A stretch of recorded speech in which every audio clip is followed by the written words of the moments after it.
Welcome to episode 450 of the Geeks for the Win podcast. The podcast where we cover all things geeky. Oh, wait, no, that's not it. From the geeksforthewin.com, where we cover all things geeky. This week, we're talking our movie TV. We pushed it back a week because I think, was it originally scheduling issues? And then it also made sense because the stuff that was releasing this week. Yes. So that's kind of a reason why we didn't have one last week, but this week's going to be chock full of stuff for sure. Absolutely. So Stuart, what's something you've been watching? Well, let's see.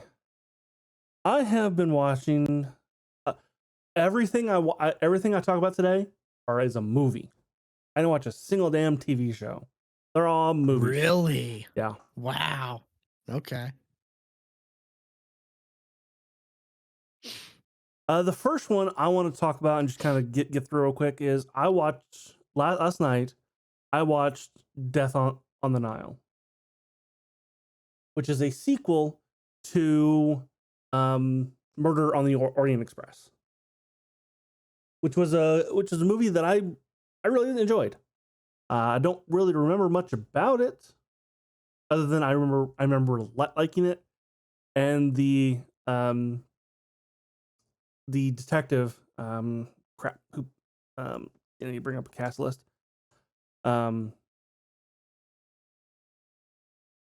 I remember correctly, it was Johnny Depp in the first one. He was in the first one. Yeah.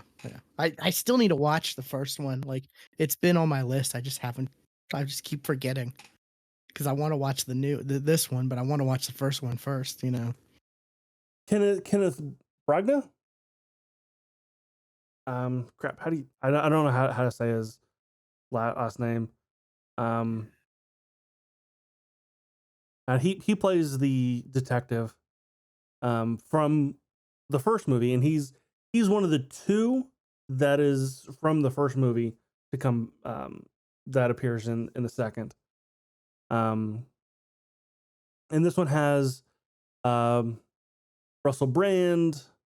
It has wow, Russell Brand. That's someone I haven't thought about in a while. And he's very good. It has Gal Gadot, and those are the only people that I recognized. Although I find it weird that Gal Gadot does not show up on the cast list. That's strange. Is she not a huge role in it, or?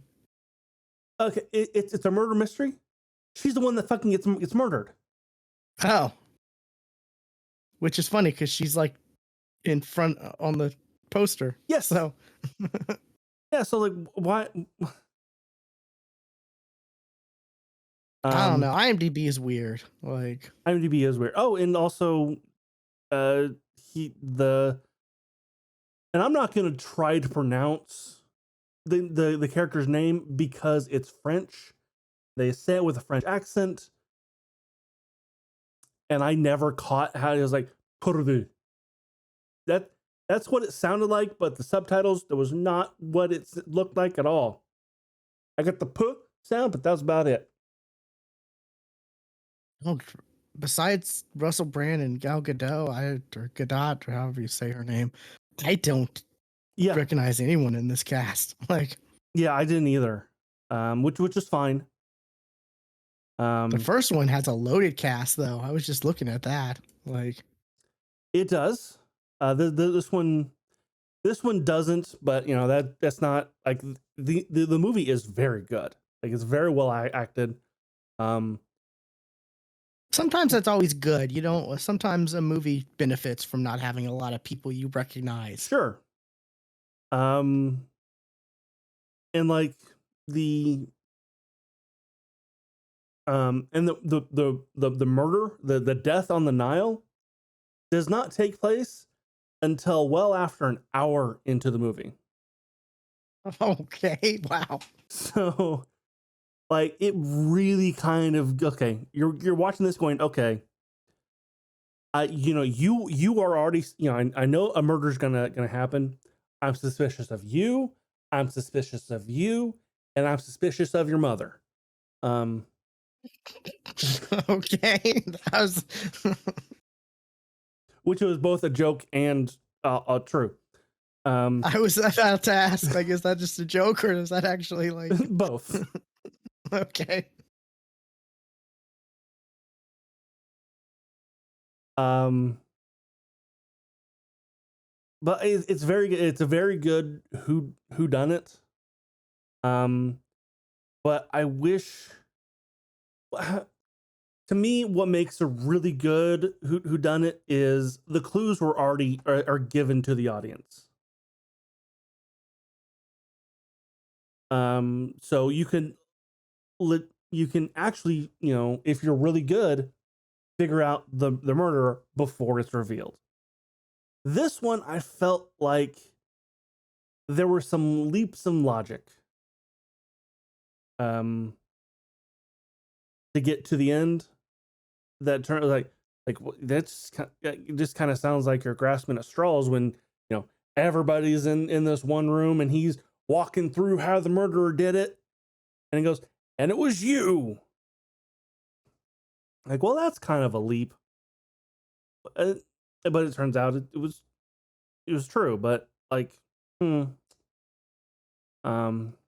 like I wish it was better in that sense, but it was still a very good movie.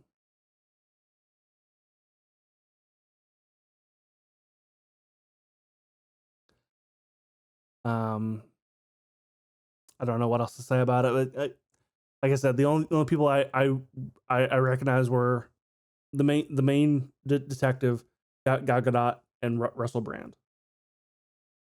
Only people that I recognize, which that's fine. Which and also I have this book, and I'm meant to go. I just open it up. So okay, and just kind of skim through it. Like, okay, how well does it kind of follow the book from just kind of skimming it? And I forgot to do that.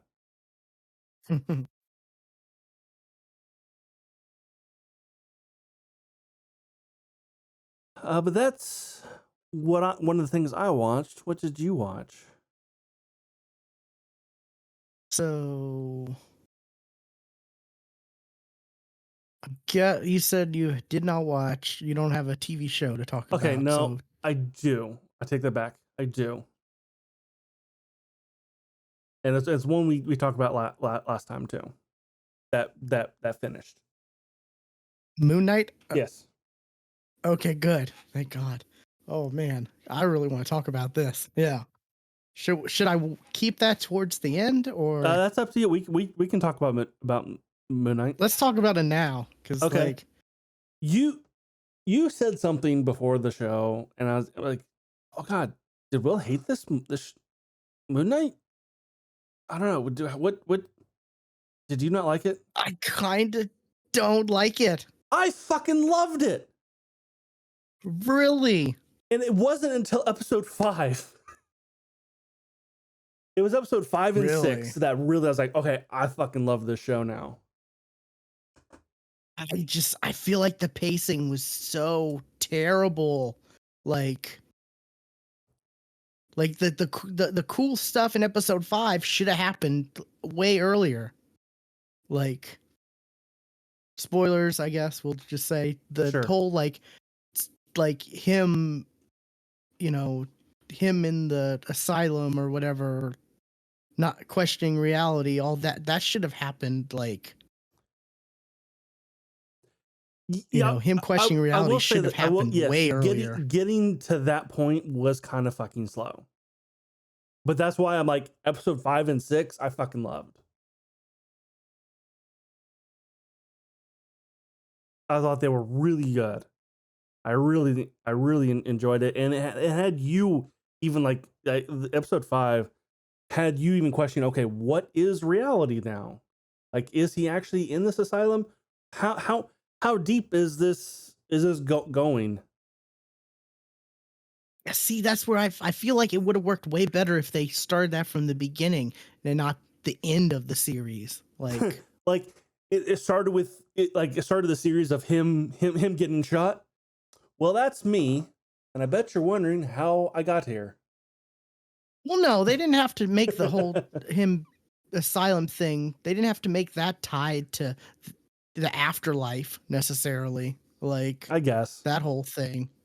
Like, I mean, it's just like, cause like it just, for me, it felt like at that point, well, we know this is not, Yeah. we know they're not going to do that. Like, Yeah, there's you're no right. way. You're like,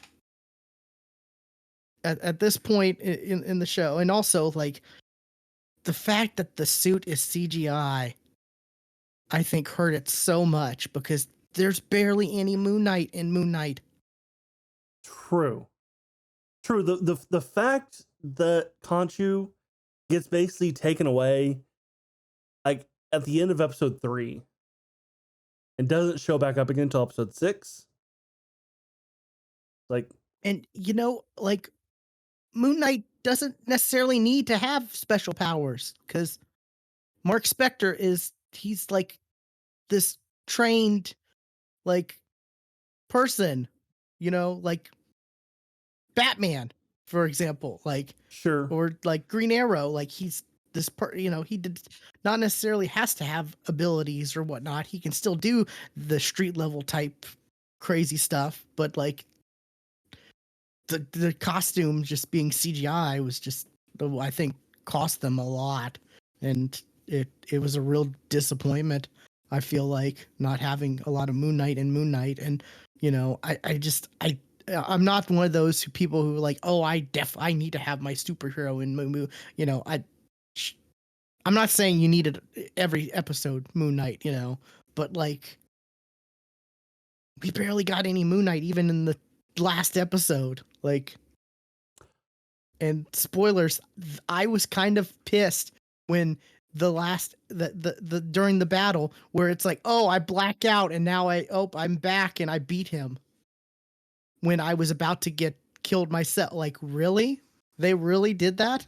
Like, yeah, the fact that they held on to Jake Lockley until the end credit scene of the last episode. Like when they skipped when one of the they most hinted crucial parts at of the him fight. twice.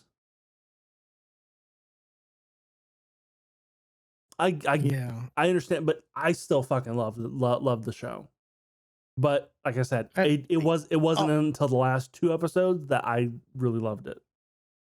And also, you gotta give it up to Ethan Hawke's character. Like, he was 2v1ing them with glass in his sandals. Come on now. Like, I saw someone mention that, and I'm like, wow, yeah, I forgot that about the glass. Yeah. Yes, I did as well. Why didn't he get a costume? Because he wasn't actually an Avatar. He was, but he wasn't. Yeah, but like, you're gonna give her a costume and she doesn't want it, but yet she all of a sudden because says, I'm a superhero. She did become an Avatar. But like, that was only gonna be temporary. Yes. She said, oh, this is only temporary. I don't want this. I'm only doing this to help. And then all of a sudden, to the little kid, she's like, are you an Egyptian superhero? Yes. Like, what? That makes no sense with her character. Like, but she was Egyptian though. But yes, I am a superhero. Like, I mean, what are you gonna say? No? She's not gonna say no to that kid. No, I mean, and the way she said it too was kind of not even like that exciting. Like, I don't know. I really did not like Moon Knight that much. I liked it. I liked it a lot. I mean, it sounds like you liked the last 2 episodes. Yes, I did. I liked the last 2 episodes, if anything. I mean, it just, I don't know. There's so too much Stephen Grant at the beginning, and then all of a sudden he's able to kick ass. How'd he learn to kick ass? Like, when I did like the switching of the suits, that was cool, but like, it still felt kind of weird how Stephen Grant all of a sudden had this knowledge of fighting. Like, there There is a But it was stretch. cool to going back and forth. There's a stretch that they made in episode 5 that kind of explained it, but yeah, at the same time also doesn't. It's like, well, oh, if he's got this, I've got this too. I know everything he knows. No, you don't. But we'll go with it. Yeah, right. Like, I don't know. Like, it just, I considering like unless they change it, which for right now there's no plans for more Moon Knight. Like, one, because it doesn't say Moon Knight will return, which they typically do. You know, Loki will return in season 2. We got that. Well, Loki. Well, it was confirmed before the show even ended. Yeah, we typically get that too. Audience score on Rotten Tomatoes is a 92. Yeah, So, I mean, I don't know. People liked it. They also submitted it to like the Emmys for like a limited series. So that's the thing that I've heard people say is like before like I think it was the halfway point. They were like, "Oh, we're only getting one season because they did this." I mean, Oscar Isaac was fantastic. Oh, he was great. He was yeah. fantastic. I'm just like being like switching the roles like he did was great. Like, and you knew exactly who was talking, like and like their personalities were so different, and like it was good. I feel like this was a waste as a show. There's a good movie that can be edited down. I told my sister, I'm like, yeah, wait until the show is over. This is not a, watch a week. It's not a week to week show. This is a binge watch. This is a watch all at once. This is a movie. Yeah, I feel like it. I feel like I want to see the fan cut of this, like someone like cutting this down into like a 2-hour movie. This was definitely, like I said, this is not a week to week show. That it was. This should have been a movie. Because like the first half is just like fluff.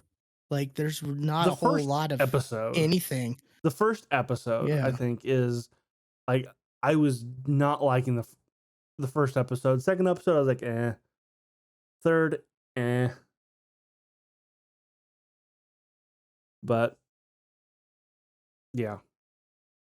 I mean, like I said, the thing that I got that really upset me the most was when, like, I think his name's Harrow, Ethan Hawke's character. Mm-hmm. When he has like Mark, Steven, whoever, both, I guess, like dead to rights, and then it's he blacks out, and then he's defeated. That just felt kind of cheap. Like that was like the end of the fight. Like, really? Like, but he wasn't killed. So I mean, it was just like, well, no, but like we don't get to see like what happened.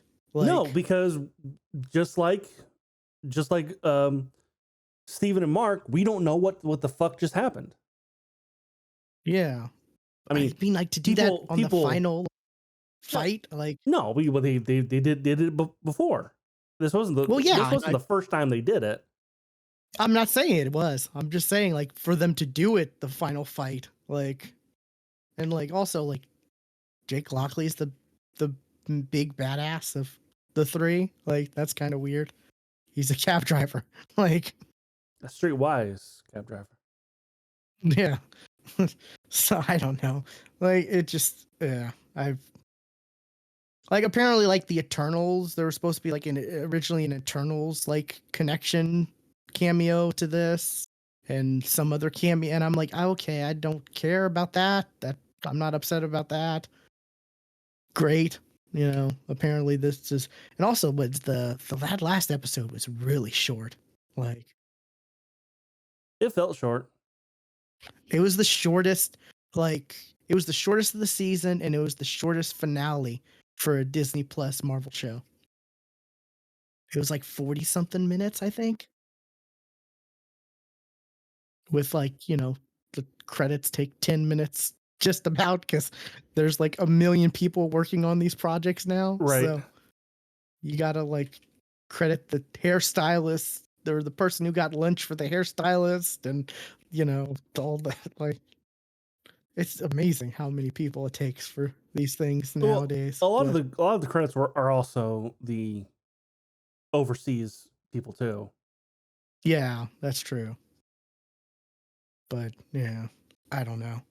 Like, and also like if they had practical suits, Stuart, why not let Steven and Grant walk around, or Steven and Mark, like in the afterlife when they're running around the the afterlife and stuff? Why not let them wear each of their suits? Like that would have been so cool to see. Like those suits are really cool. Like, Because at that point in time, Khonshu was locked away. but they're in the afterlife, so it doesn't matter. It's just a representation of what I, who they are and whatever. well, who they are Mark and Steven, not Moon Knight. I guess I don't know. I'm just the suits were so good, and we hardly saw any of them, like any of it.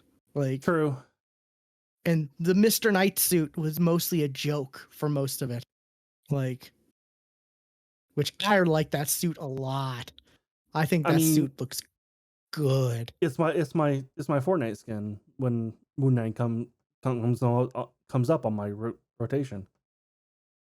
Oh, really? You got that for okay? Yeah.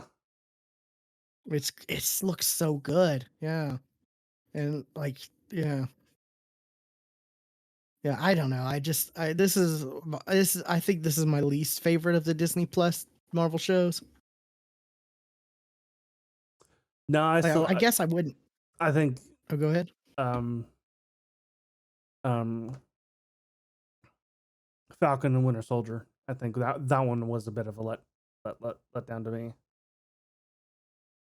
Yeah, I disagree only because it was more of the same. Like that's Falcon and the Winter Soldier felt like more of the same That's why it from was those characters. let down. So like, we It was got what we expected. it was boring.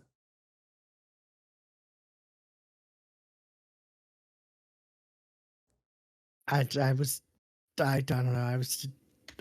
I was felt disappointed with Moon Knight. Like I don't hate it. I don't think it's terrible, but like I was let down. I felt like I don't know. It just like I said. I feel like you could edit it to like a really solid 2-hour movie. Absolutely. Like Yes. This was a movie. This was not a I, show. yeah, because like you even say the first half was kind of dull and boring. Yes. So like, what's the point? Why like not everything needs to be a show. If you can't like if you can't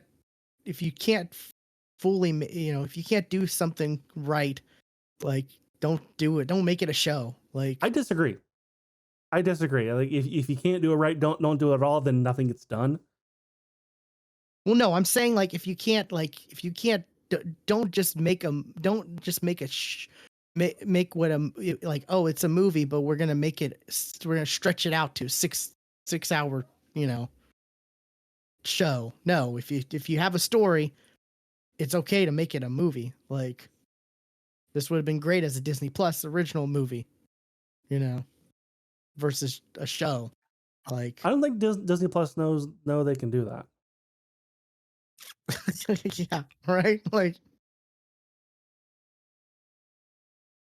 I don't know. I just, this was I think this Plus felt like the most. they have to have something to keep people subscribed. And Yeah. it's these shows. This felt the most like it's a movie, but we're stretching it out to than the others. The others felt more like shows, This felt like a really long movie. I If agree with that that. makes any sense. No, yeah. Like I said, it's not a Yeah. week to week thing. It's a binge. And I feel like I don't want a season 2. of this. I'd I rather do. them have him in a movie or have him team up with Blade or whoever, one of the other people he teams up with in the No, comics, stuff like that. because if they have him with a team up, then we'll never get anything resolved with like the Jake Lockley stuff, because it'll be all about the team up itself and not the individuals and like the individual thing that they're going through. Yeah, I guess. I don't know. I guess I just don't care enough for to get that resolve. I just want to see Moon Knight be cool Moon Knight, at this point. I feel, do we need more Mark and Steven's perspective? Let them be happy and think that things are fixed, I say yes. It's like I feel like their story got resolved though, But it didn't. but they feel like it did. That's the But whole thing with it Moon didn't. Knight though. He's got multiple personalities and sometimes he goes to them, sometimes he just leaves them alone. I don't know. It's definitely a weird character to for them to do stuff with like this. And I don't know. I just like I said, I wish this was a movie versus a show. Because we could have gotten a lot more focus on the good parts if it was a movie, Mm, I'm fine with the way it was. It was slow in the beginning, but it ended fine. So I'm happy. Okay. What's something else you got? Another thing I've got, I sent this trailer to you, and then I watched it right after that. Called Willy's Wonderland. I didn't hear about this movie. This came out last year, right? Yes, came out last year. It's a Nick Cage.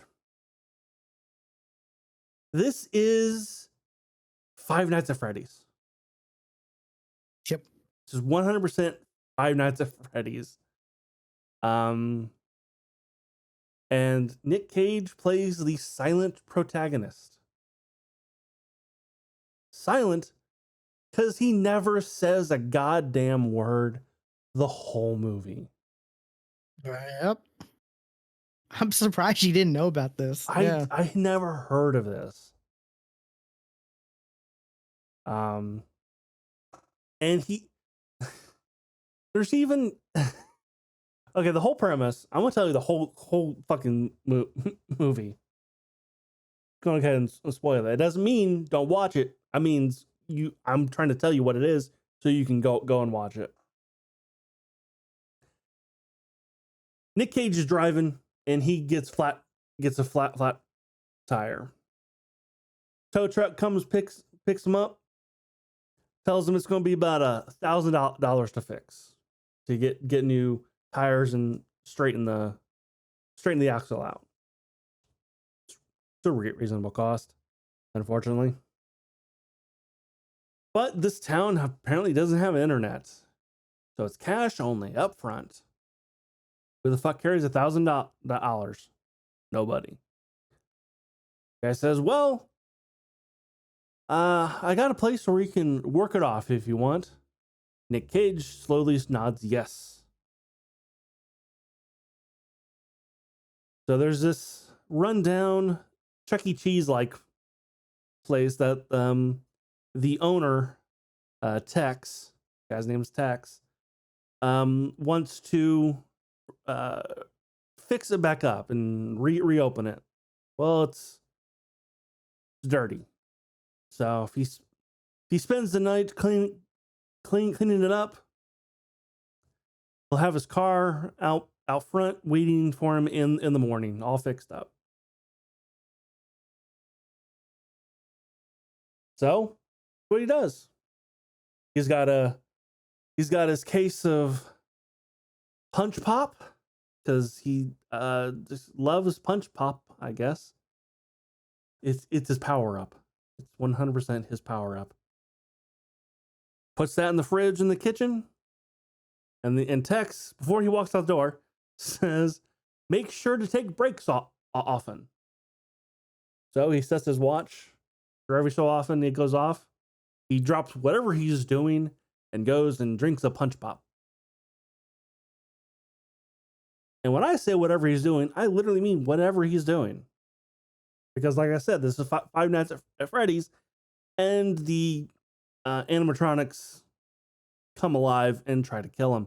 Because in a really long exposition dump,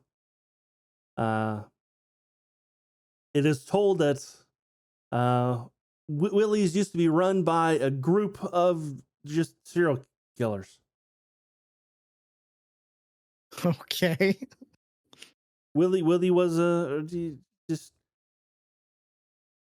on people's birthdays and stuff. They like, oh, you get the special room. On the special room, lock the door, and the entire crew would just kill everybody. Because, well, after so many, because you know, you got to have a few. The police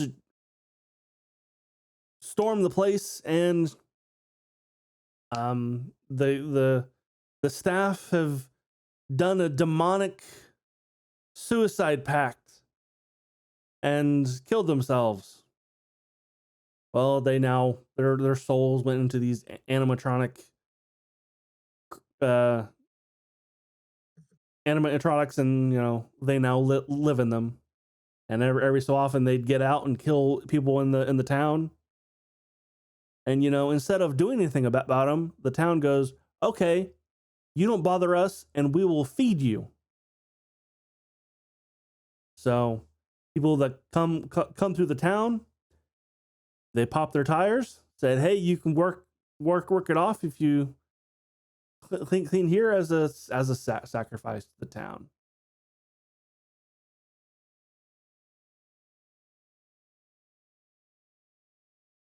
And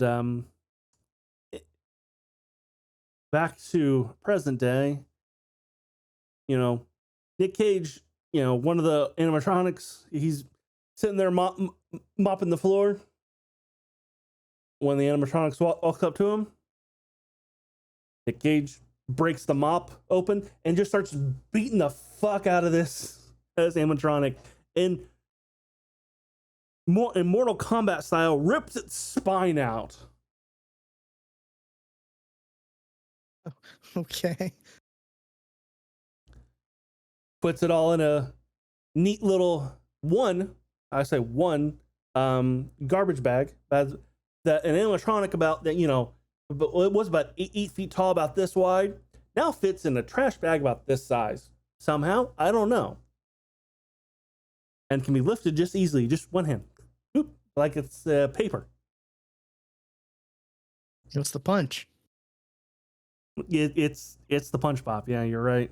Punch Pop. Yeah. That's It is. If he's in the middle of fighting one of these animatronics and that alarm goes off, he literally stops and then walks away to go take a break. And even the animatronic's like, the fuck? And then doesn't pursue him. It is a fantastically wild movie. It's on Hulu. It's so dumb in the right ways that there needs to be more with this character. Like, this should be a series. Okay. Wow. Yeah, I heard about this when it came out because, like, then I was just like, oh, it's another Nick Cage straight to video movie or straight to VOD movie. Okay. This is a wonderful thing. Oh, and the line is literally said because the protagonist doesn't talk, so somebody else has to say it. The line is said, he's not trapped in there with them. They're trapped in here with him. That line is literally said in the movie. Wow. Yeah. It's interesting how he has no lines. I knew about that I knew about that before, but like Doesn't say it. The only thing you hear from Nick Cage is after he drinks a punch pop. I think read that was his choice. He made that choice. I believe it. I believe not speak. Yeah. And it sounds like a Nick Cage thing. Like, well, there's this weird thing. Like, every time he takes a break, he's in the kitchen, and in the kitchen there is a pinball machine that he cleans up and gets all nice for his first couple breaks, and then for his next couple, he's actually playing the pinball, and he is making love to this pinball machine. Like, literally, he is just. It is so weird. And then the last time he does it, he does this stupid fucking dance. It's people need to watch Nick Cage Nick Cage being Nick Cage. People need to fucking watch this movie.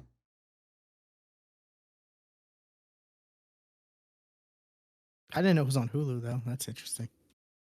Yeah, it's straight to streaming, and that's where it's streaming to, is Hulu. I don't think it was it's not a Hulu original though. No, this was a VOD movie that came out I think last year.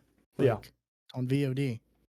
I remember seeing it and thinking, oh, it's another, like Nick Cage and Bruce Willis have been like the king of like VOD movies. I feel like the last year or two. Yeah. And Bruce apparently has an excuse though. Yeah. Unfortunately. I mean, Nick Cage has an excuse too. He was broke and had to just do whatever he could. Yeah, but we're past that though. I mean, this was done well after, because like this was a couple years ago. He said he's out of debt. Yeah. So I mean, this was definitely after that, because this movie was supposed to come out in 2020.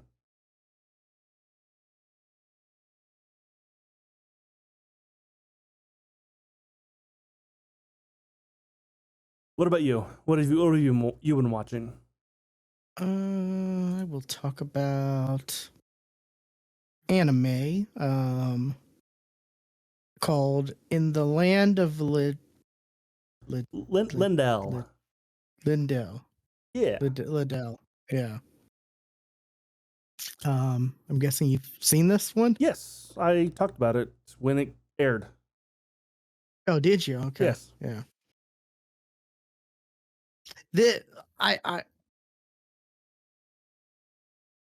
I would feel bad not remembering, but the plot of this is kind of like not yeah, too original. You're right. Like, no, you're right. This is not original. You've seen this show like 10 times. Yeah, but like I feel like it's a bit different in the way of it's very wholesome. Like there's not like it's just it's well I'll say I guess it's it takes place in a VR MMO RPG, which God, that's a mouthful to say. And those are that's abbreviations. Like yes. But that it apparently has been shut down, and the main character Kina she died. And wait, in the dub, do they say Kina? I think so. Yeah. Because it's Cena. Oh no, it's not Cena, It's and Cena in it's in the sub. Oh wow, okay. Because I mean, I'm reading the I'm looking at the description. It's spelled with a K. Like, It's spelled with a C on the oh sub. wow. Well, I mean, just the Crunchyroll regular description, it's spelled with a K, so that's kind of funny. Like,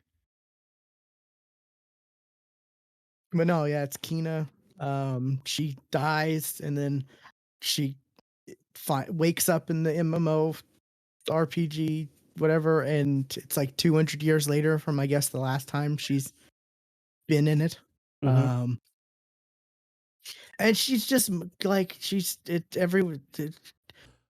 they don't really like focus too much on like the whole like, oh, these are not no longer NPCs, they're real people or stuff like that. Like, I feel like that stuff isn't really focused. Oh, It's just a her real name starts with a K. Her in-game name starts with a C. oh, okay. I feel like the dub, they don't call her, her name isn't spelled with or pronounced with a C. It's the K. It's the K. Huh. Anyways. But so yeah, it's just like she's just in the world now, and she's this overpowered character, and she's remembering, oh, I've got to do this, or I've got to check out my tower because it's Oh, been 200 years, I've and got kids. I have kids. Yeah, that's another one. It's like, I have kids, and oh, they're two of them they look older, but they're elves, so of course they're not going to look ancient. But here's this other one who looks so old because he's a dwarf, right? Or Yes. yeah,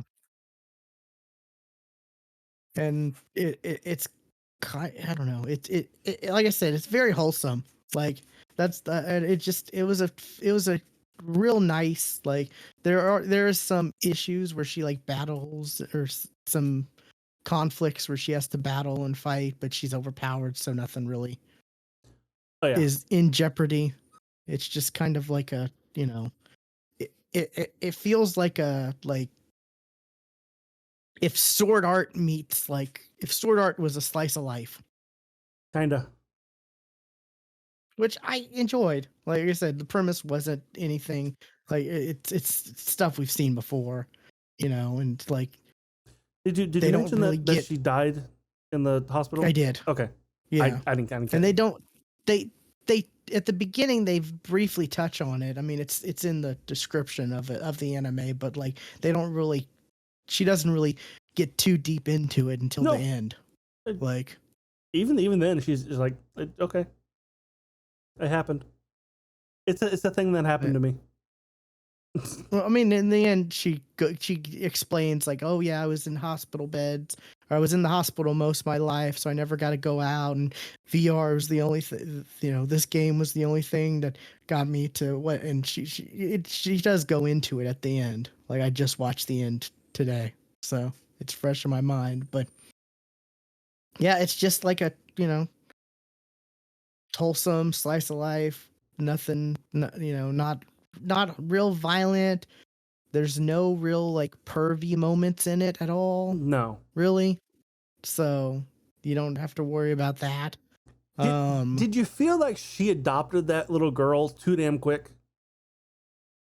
Kinda, but also like, she was told by like other people, like, you should probably you should try to settle down, and like, Y- y- slow down, and not just, Well, you know. like the little girl that she adopted in like midst of trauma. She goes, okay, you're gonna live with me now. Here, have a happy life. It's like she kind of didn't give that little girl like any really chance to process anything that's going on. I was like, she just kind of Well, I throwing that mean, little girl into situations that are kind of like, oh, and you want to fly? Okay, here, you can fly now.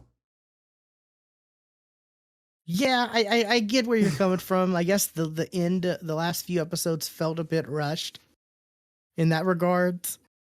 where I feel like if she was introduced earlier, we would have maybe seen Maybe, yeah. a bit more. I never thought about. I didn't think about it like that, but since you mentioned it, yeah, it does. It does feel like it was a bit rushed because like she was introduced late, like at the end of the show, basically. Yeah. But I enjoyed it. It was like it not like we've said it's nothing new. It's a dime a dozen as far as the main plot goes, but like it's it's enjoyable. It was enjoyable. Like voice acting was good. The characters were for the most part typical anime characters. Like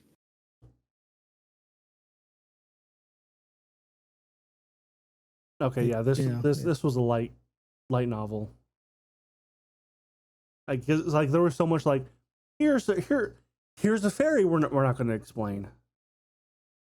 Yeah, then that I was kind of like there was no resolution with that. No, like not at all. it's just I I need to figure you out, and she never does. And then the fairy is like mirroring everything she does. Yeah, it just mirrors and the only players can see it. Yeah, like because she does come across other players. Yeah, who didn't arrive at the same time. Like they came in at different. Like one has been there longer than the others, and she just kind of arrived. And they never mention whether or not like those people died and came there, or if they just were like trapped there, or like yeah, and we're like, why are we here? Nope, not even questioning that fact. How did we get here? Nope, not even going to question it. Can we get back? Nope, not even going to question it. Yeah. So it's they did mention though like how like there was a player who died in the game and that was her, and they had heard the other players said they had heard and thought that was a rumor, and so they did like tease stuff like that. But I don't know. It was part of me is like, why even make this like I was in a game type thing? Why not just make this like this we're in a fantasy world? Need to be an isekai. This could have been a standard just fantasy anime, and it'd be just been fine. This was thrown to be an isekai because that's the popular thing to do right now. Yeah, which I'm getting a little tired of just the standard isekais. I like when there's some kind of twist to them. Yes. When they do something a bit different, but this was I like I said, this one was just like it's just wholesome and it's just fun to watch, and there wasn't a whole lot of like stress. What it was just a fun watch. So but yeah, I wrapped that up today, and I was telling you there's so much anime right now that's coming out. Yes. It's like dub and subbed, and it's just like there's just so much that I'm just like, oh my god, I gotta just make sure I remember to watch these when because I don't want to watch like 12 different animes episode to episode, week to week, because I would get so confused doing that. Only if they're only if they're similar animes. I mean, even that. I mean, just watching 12 different things at once, like shows or animes, that's too much for me to keep up with. Like, yeah. But what's something else you got? What's another movie you got? Apparently. I watched an animated. I watched a couple animated DC movies, but the one I'm going to talk about is Injustice. I've watched this. I I heard people didn't like it. I now know why people didn't like it. Yup.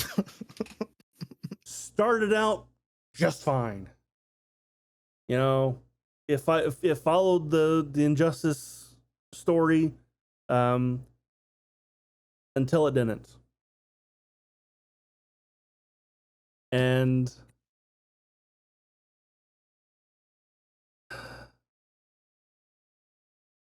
this, it should have been 2 or 3 movies to tell the proper Injustice story.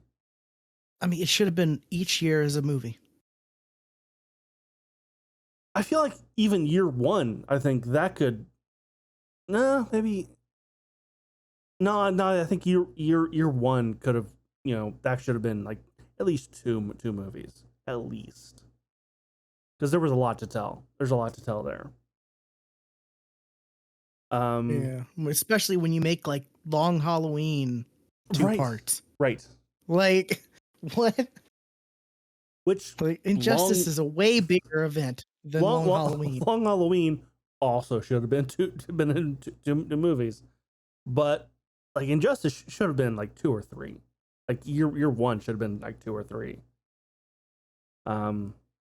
Because like there were so many like jumps in like character motivations, it seems, that it didn't make sense. There were so many like hero deaths that were just mulled over because so many heroes died that, you know, the Flash. I think the Flash, you know, a core member of the Justice League dies, and the only kind of thing he gets is a Flash, forgotten about and never talked about again. Like that's like even like when Green Arrow died, like there was at least a scene after that where, you know, Harley Quinn's going, Green Arrow died? What? We need to do something. Nobody else got that. Yeah.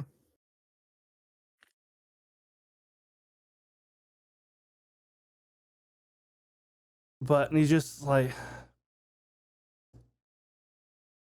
yeah, it took a good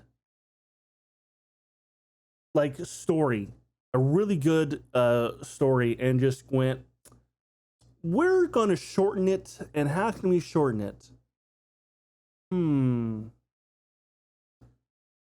We're just going to make Superman just kill some kids, and Wonder Woman's not going to like that.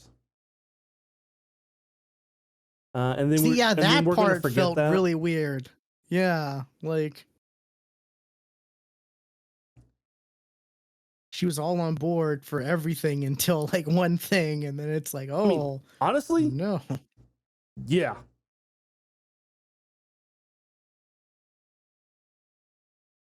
And it even got the part of Nightwing becoming dead man. Dead man. Yeah. I'm like something that even in the comics was like, he really even didn't, like, that happened, but like that was like not even really had like skipped that and focused on that. It would something better. Yeah. Like you could have skipped the whole Nightwing becoming dead man thing, because I forgot about it until it happened. Like, oh yeah, this did happen. But then like, hey, he got the Arrow Cave line being the quiver. Yes. I was happy with that. I was like, okay, good. They at least had that scene. You know, people would have freaked out if they didn't have that. Sure. Sure. But I mean, so much happened in like year 1. Like I'm remembering thinking like Superman becoming part of like the Yellow Lanterns. Lantern Corps, yeah. Like in like Shazam wasn't even in it. Like at all. Which like I think that was like one of the more shocking things. I think it happened in the game, when he died. And that was like one of the more shocking things that happened that I remember. But like, this should not have been one movie. This should have been multiple movies to tell the proper story.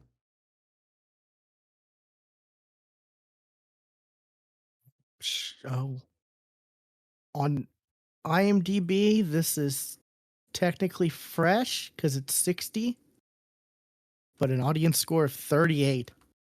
Yeah, I believe it. Yep. I'm kind of surprised. Like, oh, there's only 5 reviews for critics. Okay. That's kind of weird. Like,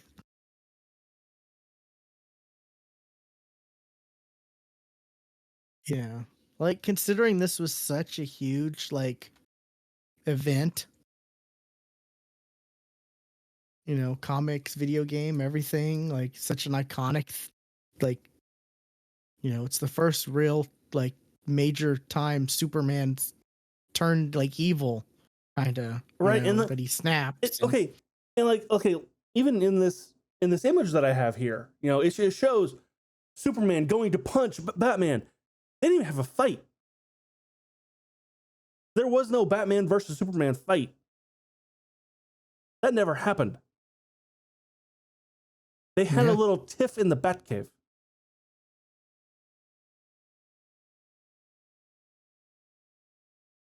And I went back and kind of looked at the comics. That was a much bigger fight in the comics. Like, that was a screaming match.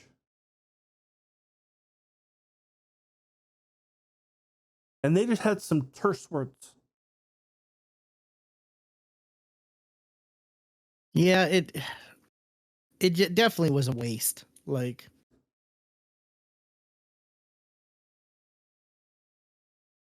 because, you know, we're not going to get another go at this No. anytime soon. No, that was, we got that, and that was Like, there's only been like one story, right? That's gotten like 2 animated chances, right? technically, yeah. Doomsday, right? Yeah. That story was told twice. So yeah, it's definitely a big, like, it definitely sucks when something like this comes out and it's like not great. You know, it's like, why didn't you take your time? Why didn't you, like, I don't know. I love how, like, when before this was coming out, we were like, oh, Laura Bailey is in it. Oh wait, she's Lois Lane, who gets killed right away. Yep. That kind of sucks. I even forgot that she was Lois. I remember talking about it now. Yeah, there's definitely this. I mean, how do you make, like, I wonder who decided, yeah, we're just gonna do one Injustice, like, but we're gonna do like Long Halloween 2 parts, or I think somebody fought for long Halloween being 2 parts, but they didn't fight for Injustice. yeah, which just is baffling because, like, this is the series. This is where you milk it. Yeah, but like looking at like the Wikipedia, like the long Halloween is actually part of their new animated universe, because they blew up their last one. Yeah, but I mean, like, this is where you get the okay to, like, make this multiple parts and milk it for as much as you can, because the fans want to see this done right and this, you know, be touched on, like, but like, it's just baffling. It's not like, you know, year 1 could have been, like you said, could have been more than one part, but they did like all of Injustice in like one movie, and it's like, what? Yeah, in a way that doesn't even leave a door open for a year 2. Like, that whole story was just resolved. Yeah.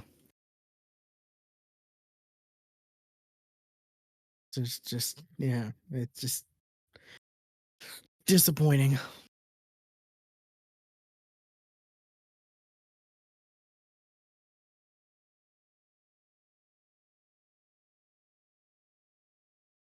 It was indeed. But like I said, I watched a bunch of animated movies. Like I watched, other than the Long Halloween, I watched the other two Tomorrowverse movies, which is the name of the new animated universe. Because Sounds stupid. it starts with The name. it starts with Superman, the Man of Tomorrow. Okay. That, I think that's why it's called the Tomorrowverse.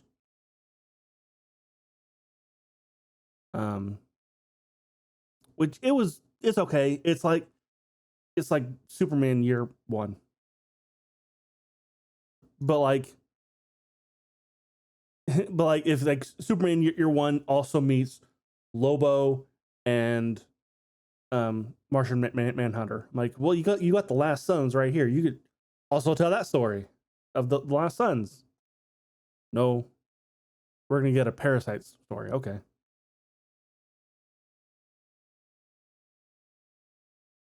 And then the other one is Justice Society World War II. Oh, that didn't look good at all. It was good. It was good. Really? No, it was good. The Flash runs too fast because that's what the Flash does. It ends up in World War II with Wonder Woman, Hawkman, Jay Garrett Flash, our man, voiced by Matt Mercer. Definitely caught that. And Canary. Hawkman's a messy character. Yep, because there's multiple. Oh, the Hawkman who reincarnates, and then there's there's also the Hawkman from Thanagar or whatever, and so but they're the same but not really, but like there's just I always laugh whenever Hawkman's introduced because I'm just like, oh man. And this one is the reincarnation Hawkman. Carter Hall. Yep. Gotcha. Okay. But it was good, and at first I'm like, man, that design on Wonder Woman is interesting. Also, you gave her, she didn't have an American accent, which I'll give you that. It almost sounded Russian, which was a little off-putting. But at least it was an American accent.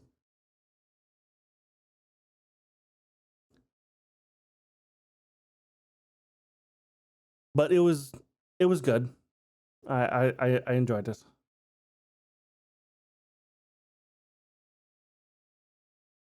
Okay. What about you? What have you watched?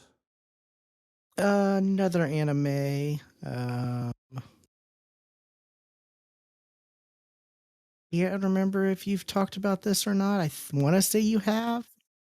The Strongest Sage with the Weakest Crest. Mm-hmm. I sure have. Talked about the same time I did with Land of Lindell, because they came out at the same time. Makes sense, because the dub stuff is coming out the same so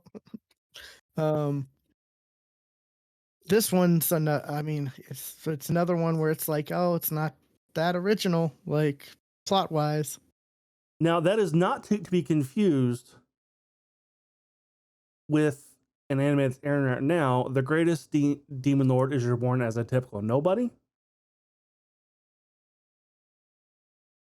That's on my list. I haven't watched that yet though. Oh shit, what's the name of that anime?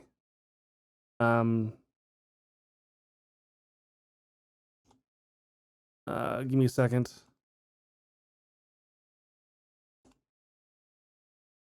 or the misfit of the Demon Academy.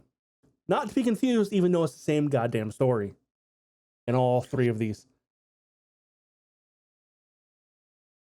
Yeah, the main character, I forget his name. I'm bad with names in these animes. I'm not sure it matters. Yeah. He's this powerful, like, sorcerer, wizard, whatever. I forget which, like, magic caster person, Yeah. sage, whatever.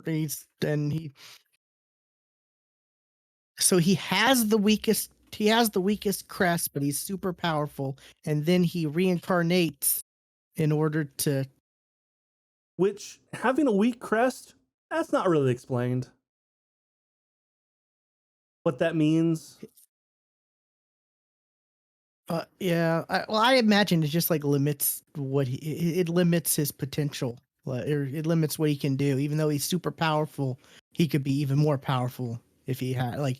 I figure it's like a multiplier, like I'm to not, lame because it I down. have no idea what a crest, because it's never explained like what a crest even, like, what there are 4 different crests. And that's about as It's like, far yeah. as they get on the description of what they are and what they can do. When you're born with it, right, or something like that, Yes. and that's like it. Yeah. That But there like there are 4 of them, and that's about as deep as it gets. He's super powerful, but he has the weakest crest, so he reincarnates himself and ends up getting the strongest crest, which everyone thinks is the weakest, right? In his new like reincarnated life world, the time he's in, everyone thinks the one he currently has is the weakest, but he knows better. Yeah.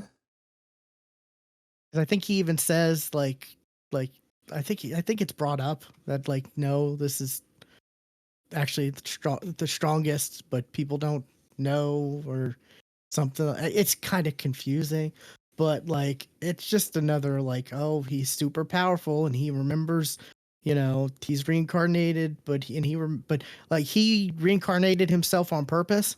Yes. That's where the difference is, like, to some of these others. But Nope. They all did it on purpose.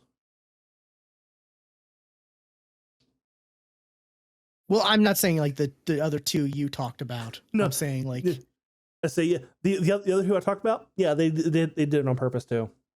yeah. Like I said, it's the same goddamn story. And he's just fighting stuff and going through, he's got, he's kind of he's kind of has a harem, but they're not all like in love with him.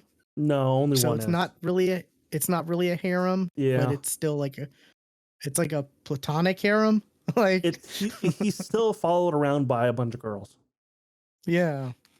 And it's not. It's another one where it's not a whole lot of pervy stuff. No, if I'm remembering correctly, which I'm seeing that become more of a trend lately. Good. Which is nice. Yeah. Good. Like, I feel like we've sighed every time we explained, or we've sighed for too long explaining animes of like, oh, I tripped and fell in her cleavage, waka waka, like, So it's good that we're getting over that. Like, I mean, there definitely are animes that still do that. They still exist, but yeah, they're not ones we were watching anymore. Well, I mean, I feel like I DM watching some that are like that, but the fact that it's not like it's a check mark on animes, right? Like, it feels like it used to be. Like, they have a list, and oh, harem check, reincarnated check, uber powerful check, finds himself in awkward sexual situations check. Like, it's just refreshing not to like be forced to go through that. Walks in on girl watching changing clothes. Check. Exactly.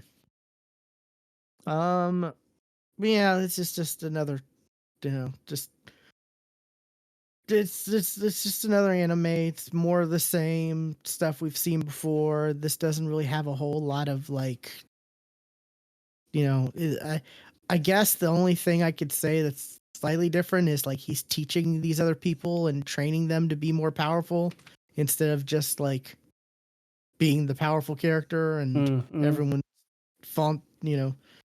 just in in love with him or just in awe of him. He's actually like helping the people around him, and he like helps train the school and and teach people better ways of magic, because apparently the society that he's in now, like, they forget how to do silent casting or Like whatever, they which, regressed.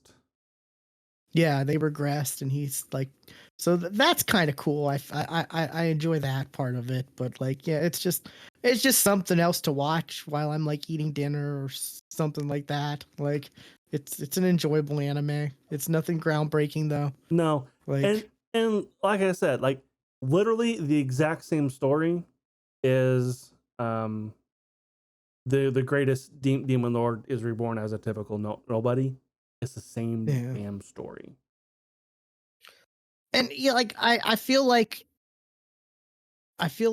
some people might take it as like a negative of me saying it's nothing special. It's the same old type, but like it is enjoyable. It stands on its own, but in a way, in ways, but like, and like I said, it works for me because it's something I can watch while I'm eating dinner, Let's put or it this way: it's something I can have in the background. I feel the exact same way you do. I still watch the whole goddamn thing. I'm also still watching the greatest demon lord reborn as a typical nobody. I'm still watching it, Yeah, but yeah. like I said, it's Like, not the greatest thing I've ever seen. But it's yeah, it's not. Yeah, I'm not. I wouldn't like put it in the same categories as like Shield Hero. right. Although Where I've not watched season 2, but I've heard people don't like season 2. I'm hearing a lot of people are not liking season 2. I've heard some things. I haven't heard a lot though. But yeah, it just started dubbed, so I think there's only one episode out. So I figured I'd just wait. Not in a huge hurry. Um, but yeah, like, I'm okay with some of these animes not being super original, Mm-hmm.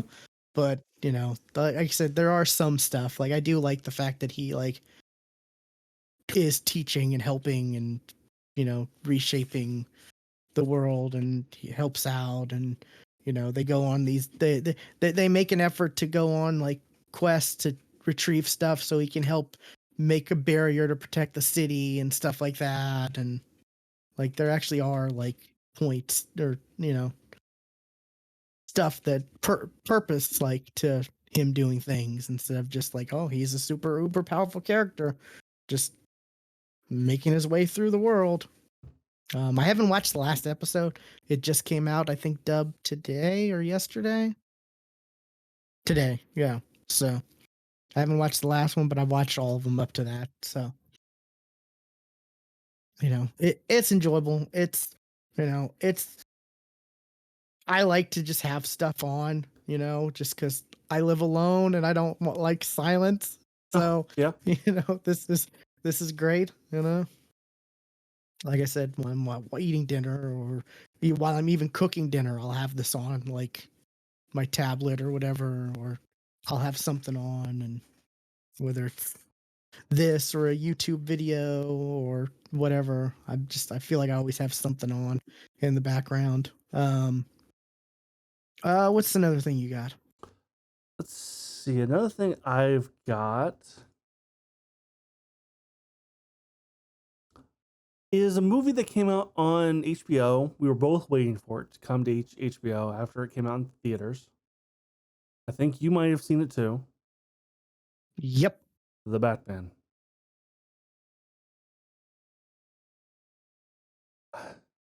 all 3 hours of it. All 3 hours of it. But boy, did it feel like after hour 2, like, man, this story wrapped up nicely, didn't it? and end the movie right. Nope, there's still another fucking hour to go. Yup. Which honestly should have kind of ended after that second hour. Well, and there's more stuff that they left out. I watched that deleted scene. I'm glad they left that out. Yeah. I think that's great. That is the worst Joker I have ever seen. I put Jared Leto above him. And not that was a bad scene. It looked bad. I don't think the actual Joker itself was as bad as Leto, but the look was definitely the worst. I didn't like the look. I didn't like the scene, like of Batman going to him for help. That I didn't like that at all. Well, it was trying to be like Silence of the Lambs. Yes, I get what it was trying to do. Like, I didn't like it. Yeah. I still don't like it.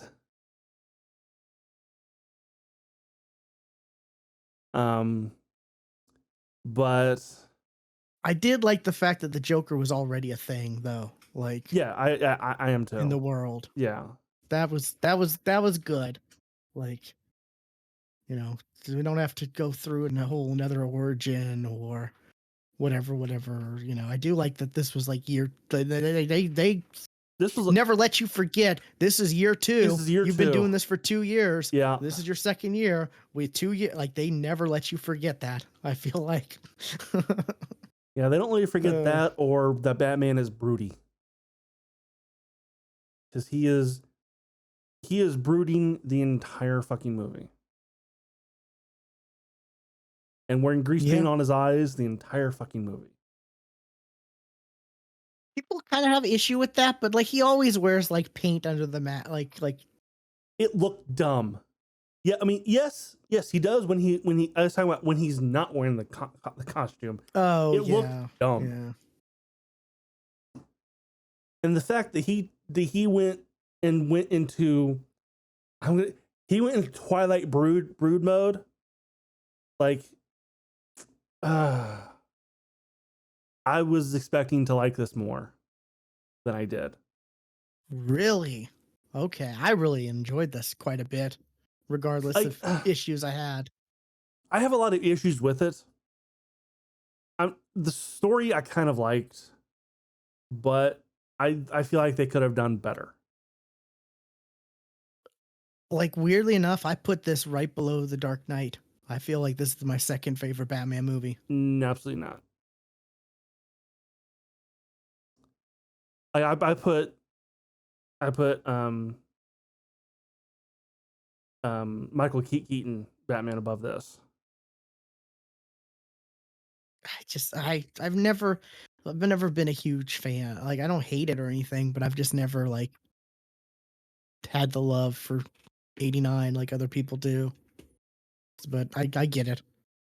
I love the way some of the things this movie did, and some of it I didn't like. Oh my god, the car chase was half the movie. Chasing the penguin. It wasn't even the right person. So like all those people died for nothing. Right? I love the whole like, oh my god, Alfred. And then it turns out that happened an hour ago. And instead of like him, like the typical, oh, I'm trying to save you, and I make it or I'm a few seconds late. I love the fact that it was just like, oh no, that happened an hour ago. No, yeah. You weren't even close. Like, because that's how things would happen in real life. Sure. You know, you wouldn't get the, oh, I barely made it or I barely didn't make it. Like, more or less, like you're going to be late by quite a bit. I saved the wrong person.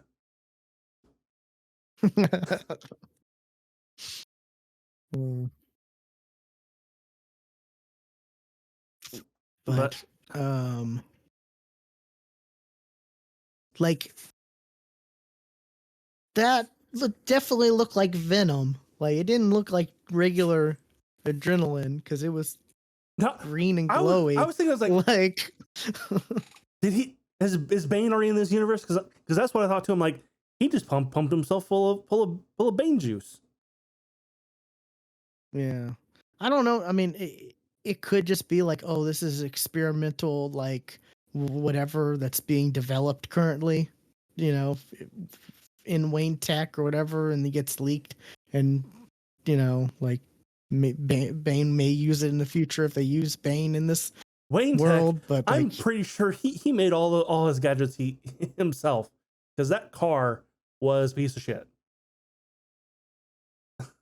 yeah, That Batmobile was a piece of shit.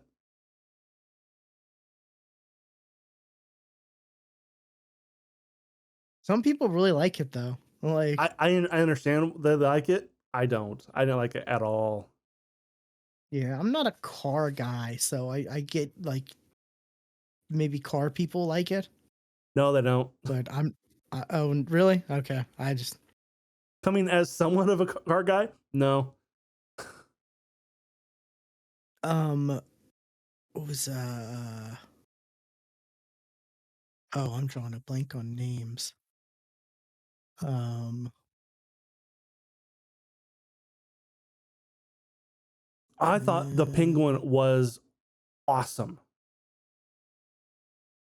Like, I'll say this: uh, the villains in this were phenomenal. Like, they yeah, were amazing. Except, that's good. You like the Penguin because he's getting his own HBO show. Like, yeah, which I was like, okay, that's weird, but um, Andy Serkis was great as Alfred. I liked him. he was good, yes. Um, I like Andy Serkis in general. So yeah. I'm glad we're seeing. I'm glad he's no longer stuck to just mocap like he used to be. Oh, he was the Claw though. Well, I mean that was before. Yeah, Like it used to be just like, oh, he was Gollum. He was the Planet of the Apes. He did mocap for that. He did like I feel like him being Claw was like one of the first like big like breakouts for, oh, he's actually acting now. He did mocap for the Hulk in Avengers. Like it's good to see him actually like be an actor and not just mocap though. Um Zoe Kravitz as Selena Kyle, I felt was kind of meh. yeah,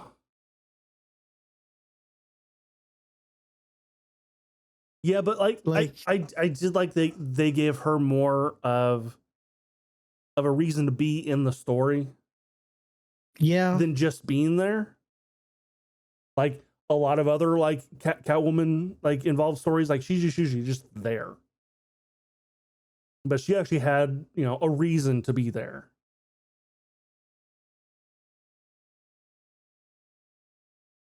yeah.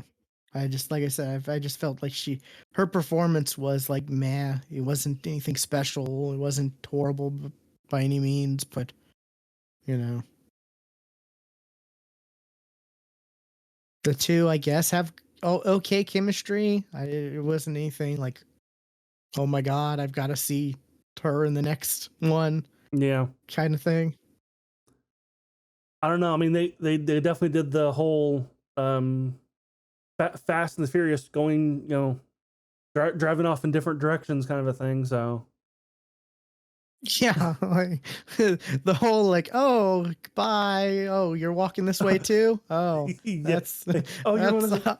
Yeah. Okay. Yeah. No, I'm just going to my. I'm not following. I'm just going. Yeah. Yeah. Okay. I mean, that was the first thing that popped in my head when I saw that like scene. I'm just like, oh, they're okay, interesting. But I'm looking. Um, Jeffrey Wright, I think, was great as James Gordon. Like, he was good. Yeah. I liked him as James Gordon. Now, I know I'm saying like oh yeah, this was good, this was good. What I did not like was that last hour. That last hour, I think, should not have been a thing. Because the whole thing that the Joker was doing, just like he was like, he's getting rid of the people who were problems, who were mooching off, this system, causing issues in the city. And what does that last hour do? Kill everybody. No, that's not even what the Riddler was doing. He wasn't just killing everybody. He was, but like, nope, we're just gonna wipe the slate clean. Like it made the Riddler's point just moot by doing that whole thing at the end. I like how they're like looking through his stuff and they're like, oh wow, he's got 500 followers. Like, it just felt weird, like that they pointed that out. Like okay, that's yeah. It felt weird, and also like that was a poor like building design, like for that conference center that it goes down. I don't think it was a conference center. I think that was a stadium. That was a sports stadium. Stadium, whatever. Yeah, but like regardless, like it was a weird design that it like goes down. Like, no. Would they not think about flooding being an issue? Like, mm-hmm. Let me. Let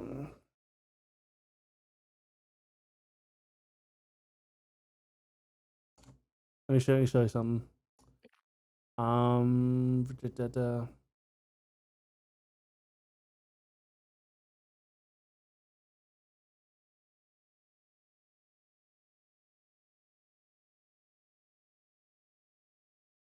show you why what didn't seem weird to me. This is a picture of my high school field house. That's literally the same thing. It's you enter from the top and go down. oh wow, I mean, it seems okay for you, but I've never seen that. It feels weird to me. Like that's normal. Yeah, I did a watch with a few other people. We did like a party watch online for this, and they were thinking it was pretty weird too. So I don't know how common this. I mean, I see what I get your point and I see it, but like this is the first time I've ever seen something like this. I guess I mean my high school field house is the largest in the world. So I mean, I guess because that design is not weird to me because I grew up with it. Yeah. So maybe it's a region thing. I don't know, but I've never seen something like this before. Yeah. I mean, something like this should like is it underground partially? Yes. Like yes. Okay, something like this should walk in like the parking lot and the doors, and then you go down. This should be a thing. Like this should be popular in Oklahoma because these could double as tornado shelters. Like this should definitely be a thing, but it's not. Weirdly enough, like at least here, it's not. So, but yeah, yeah, I'm with you. The like, it felt like it was nice and wrapped up, and then that last bit seemed a bit much.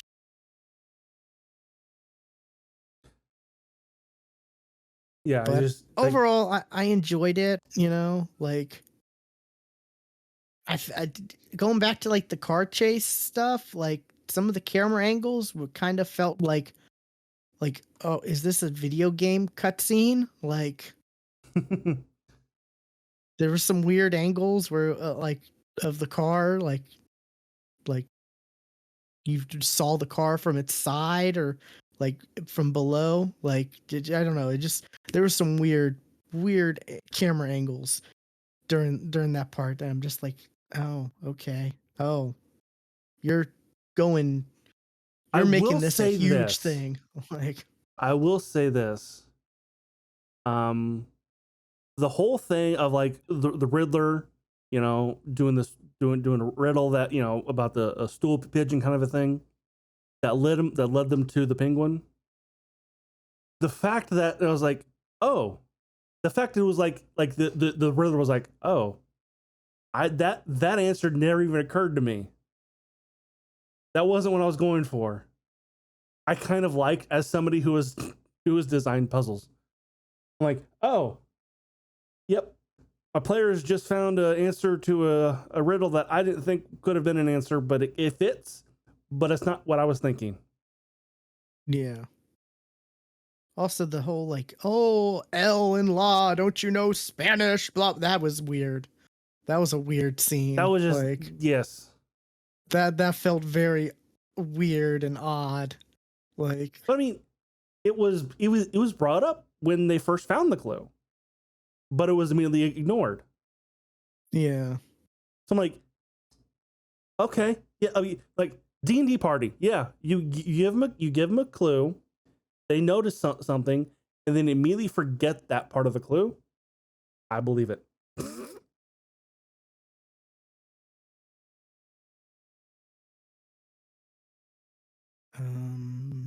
Yeah, I overall I enjoyed this quite a bit though. Like I'm not upset, you know. I don't hate Robert Pattinson as Batman by any means. I think he was fairly good. Um I'm okay with there being another one. Like Oh yes, I do want another one. It's just I hope he doesn't, like I said, went into his Twilight brooding days.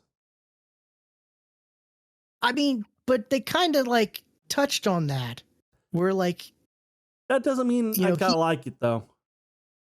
but I mean, like they kind of touched on like maybe that might not be as much in the future because like now he can be a symbol for hope. Yep, You know, he can but also I didn't like it use. in this one though. Yeah, I feel like that was necessary for the movie, like the character growth and you know, I mean, granted, Batman's always gonna be broody. There's never, I mean, that's Right. just Batman. You can't have Batman without like It's just emotional damage. Like I can't help but like he was in 3 movies where he was, or 4, where he was broody, and he kind of was the exact same in this. I'm like, yeah, I can't divorce that. yeah. I do hope that we do see like in the second one, like he realizes I can do stuff as Bruce Wayne to help out as well, and we see that. You know, we see a little bit of that because Yes, there was like no, there was like there barely was any a Bruce Wayne. scene with Bruce Wayne. Yeah. There was a scene. Yeah, it's like they mentioned like, "Oh, you're a recluse. You never go out." Like I believe it. it's yeah, I believe it too, but it's just like that's a really cool part of his character though is he is the he does portray, you know, the playboy billionaire and I always kind of like that you know, side of Batman Bruce Wayne. But he was not a playboy in this one at all. Oh no, no, not in this one, but I'm saying in general, Batman in general. Yeah. That was always a fun thing, you know, like because it's always the like Batman is who he truly is, and Bruce Wayne is the costume. That side of things I always loved, you know. Yes and no.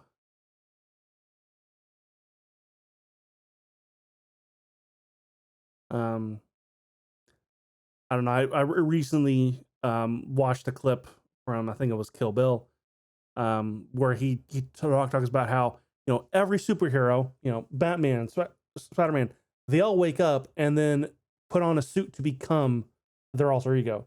While Superman wakes up as Superman then puts on his suit to become Clark Kent. So I'm like, yes, Batman is his true alter ego, but it's also not at the same time. He wasn't born Batman, while Superman was born Superman. Yeah, I get that, but but Batman is like, that's all his focus is, though. Yeah. Is like, and that's kind of my point of it. But yeah, I do get where you're coming from. Yeah, he's got to put Clark Kent as, yeah, but that's Clark Kent is what Superman wants to truly be, though. But at the same time, Clark Kent is how he views humanity. Yeah, that's also true. So like the weak bumbling fool is how he views humanity. Or that's how he views, that's how he feels like he won't draw the most attention being. Yeah, that's a reason why by being like everybody else. Yes. Yeah. Not standing out, though. Yeah. By being a bumbling fool. Look, Superman's just bad at acting. Like he's just too extreme, you know? But anyways, yeah, I don't know. I'm glad I watched this. I felt it was enjoyable. I'm looking forward to more from this. You know, I definitely didn't scoff at the idea. Like I'm for the most part, whenever there's a casting choice, ever since Heath Ledger, I'm like, I'll wait and see, you know.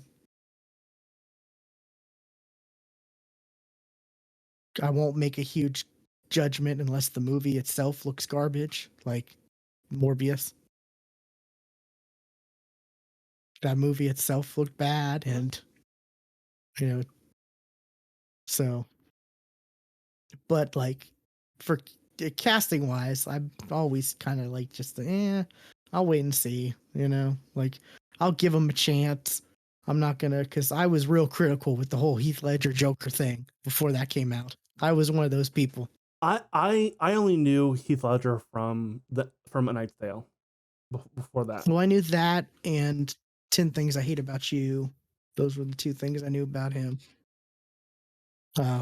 Which I love him in both those movies by any means, but just like, you know, it's just it doesn't even come across, like his performance isn't even, you can't even tell that's Heath Ledger.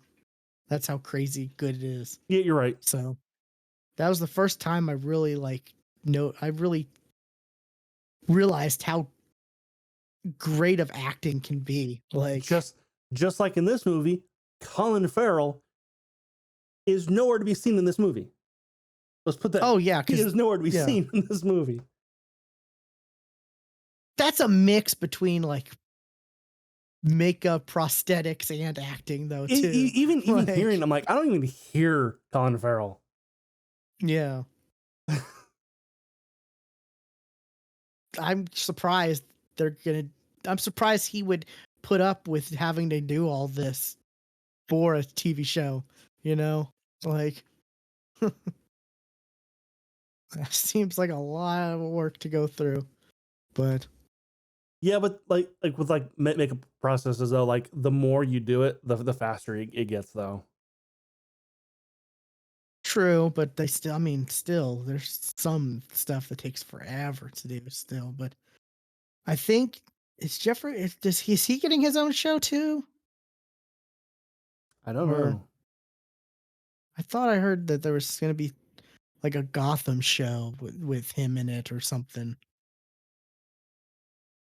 Maybe that got scrapped. I don't know.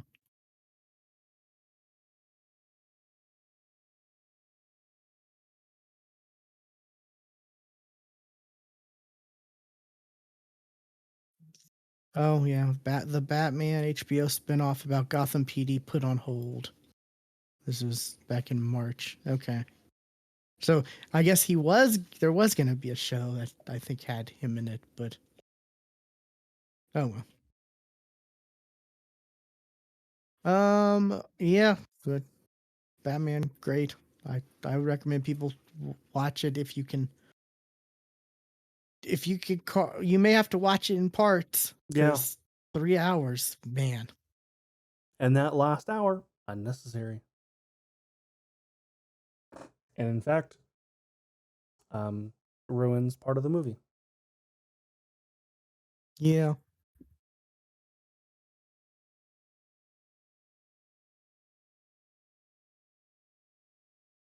What else have you been watching? Well, I think I've talked about this before. I wrapped it up.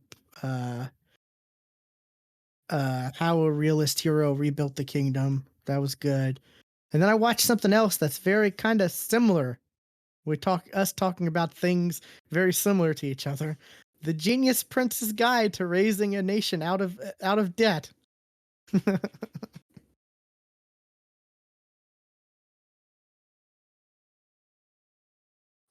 It's similar in ways. I mean, just the titles alone, you can kind of tell they might be similar.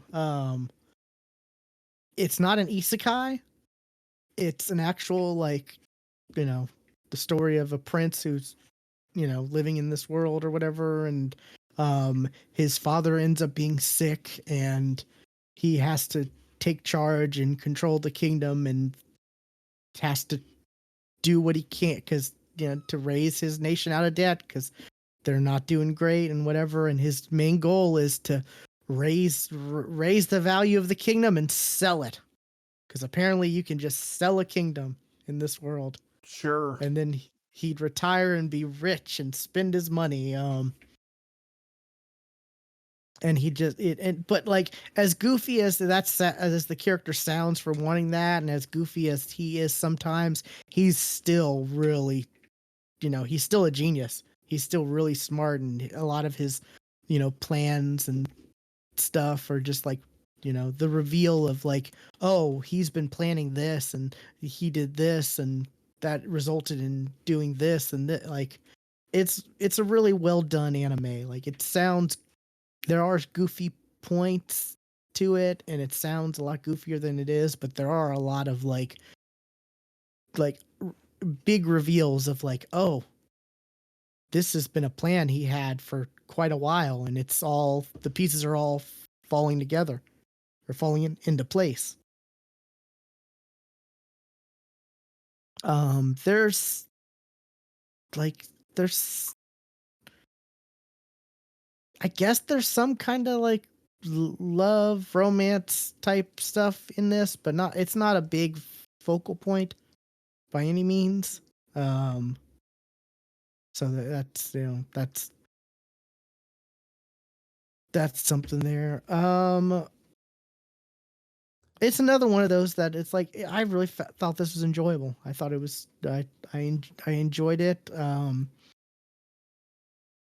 I don't know. There could be another season of this. I don't know. They kind of left it open for more, or they kind of wrapped it up to where it'd be fine if there wasn't, which is always the best way to end something. Like, I feel like to end a first season of anime where it's like, yeah, I'm fine if there's no more, or and also they left it open for more, so I'd be fine if there is more.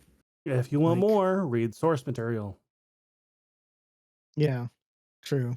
But yeah, there's not a whole lot to say without getting into spoilers. But like I said, there's a lot of interesting reveals where they show like, oh, he's been planning this, and here's all the things that fell into place, that he's been planning and stuff like that. And he has to like go to war with other kingdoms and do stuff like that. So there's a whole lot of like managing a kingdom type stuff that happens in this. But I reading this, I was just kind of, I just found it funny that it's like, oh, we have how a realist hero rebuilt the kingdom, and we have the Genius Prince Guide to Raising a Nation out of Debt. Rebuilding a kingdom, basically. Like, like the names aren't even like they're not even trying to make the names different. Like okay, I've watched one. It was I watched one. I guess I'll watch the other. yeah. They do have a different feel to them though, I will say. Like it's the same it's hits a lot of the same points, but they do have a different feel to them for sure because like in this one he is a prince, he is born there, he does understand like the world and how politics and combat and all that stuff works, and you know, so he ends up using all that versus the, you know, how a realist hero rebuilt the kingdom. He's like learning stuff and he has to rely on other people, you know, to help him. And it's also an isekai that doesn't need to be an isekai. True. Yeah. No, actually, no. It does have to be an isekai because he uses his real world knowledge. Like he uses the knowledge of the world he came from to. No, because a lot of those things he that he said was like common sense stuff. Well, I mean, like using their like broadcast system to end up like making shows and using him for more than to communicate with the kingdom and using him more for stuff. And I mean,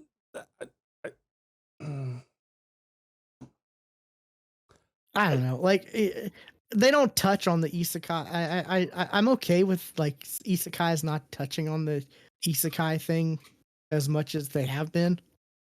I do get where you come from though, of like if you're not gonna like, what's the point in making an isekai? yes, I do get that, but like I don't know. It's just it's the, like we said, it's the buzz thing. Isekai. People love, they see isekai and they're like, "Oh, okay, I'll watch that." yet every time you look up like genres and stuff, it's still not a genre. It's not its own genre, yeah. It's weird. Yeah. Yeah, that is kind of odd. But that's the last thing I got besides our big thing. So Cool. Yep, that's all I got too.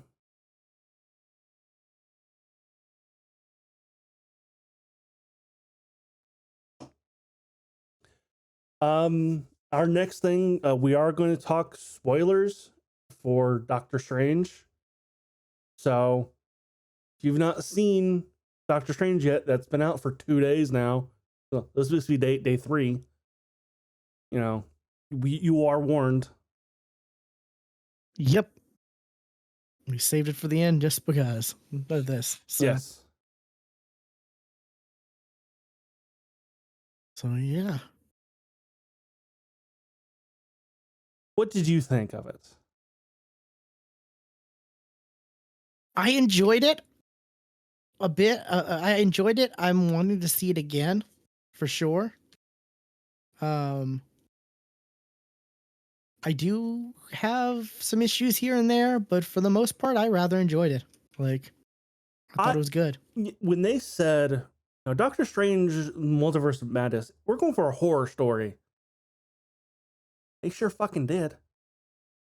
Well, the weird part of that, Stuart, is they got rid of Scott Derrickson, the director of the first one, left because he wanted to make it more horror than it was. I thought it was, and then they hire Sam Raimi, so it was definitely on the horror side. Yes, it was definitely more scary. It was more disturbing. There's one scene I don't think I'll ever kind of get out of my head, because I've had a reoccurring nightmare about a thing happening. It was in this movie and made worse. It's also why a certain scene in The Matrix I don't like.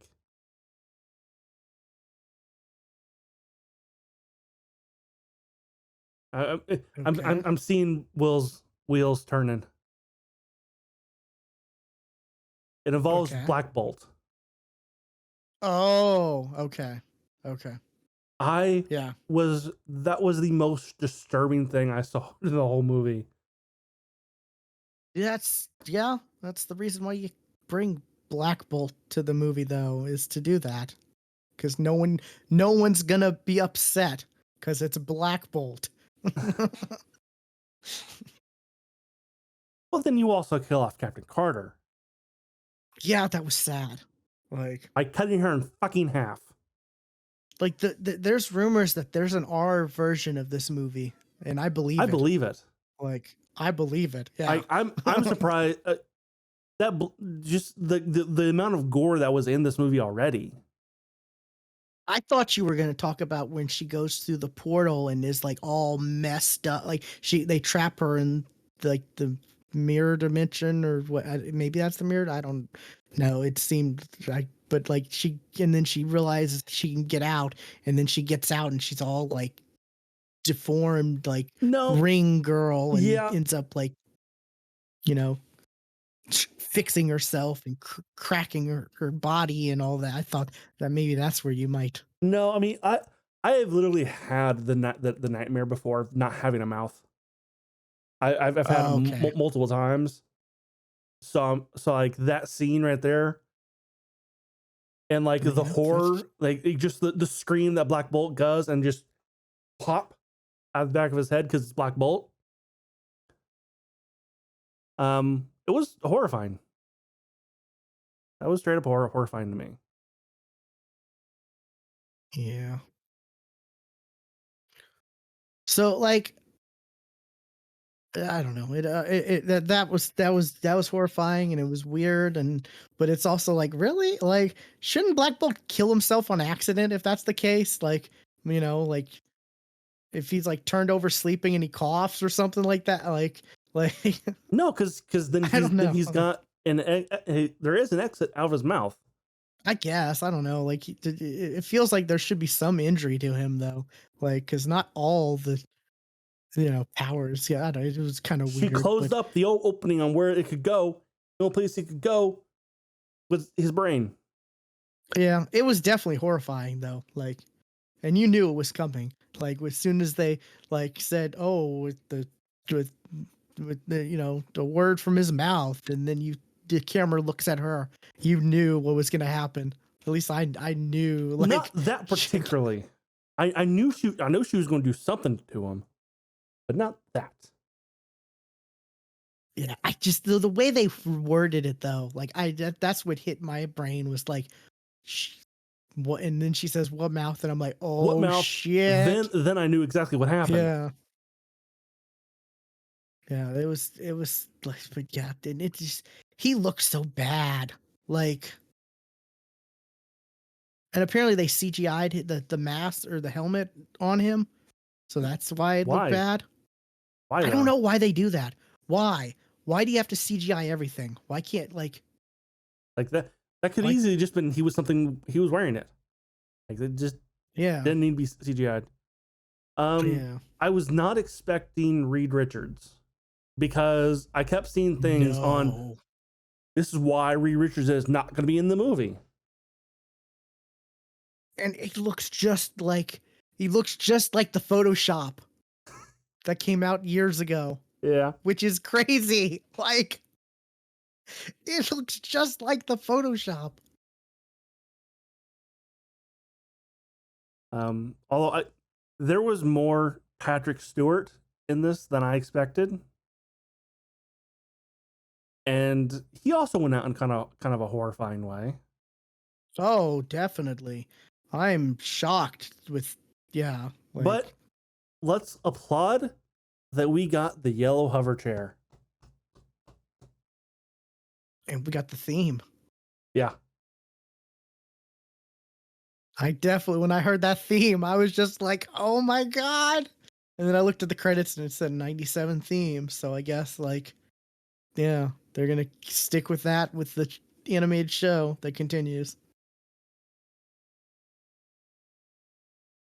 But enough of that one scene. There's a whole movie around that one scene. Yeah.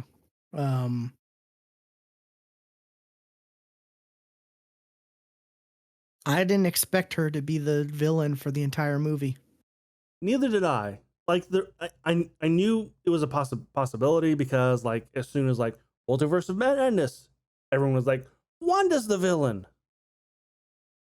And I expected maybe she'd be a villain for part of it, and then like, who knows? Maybe they'd go up against like the evil Doctor Strange and have to work together, or something, something else, or there was a lot of rumors that Nightmare was going to be a villain, in this movie. Yeah.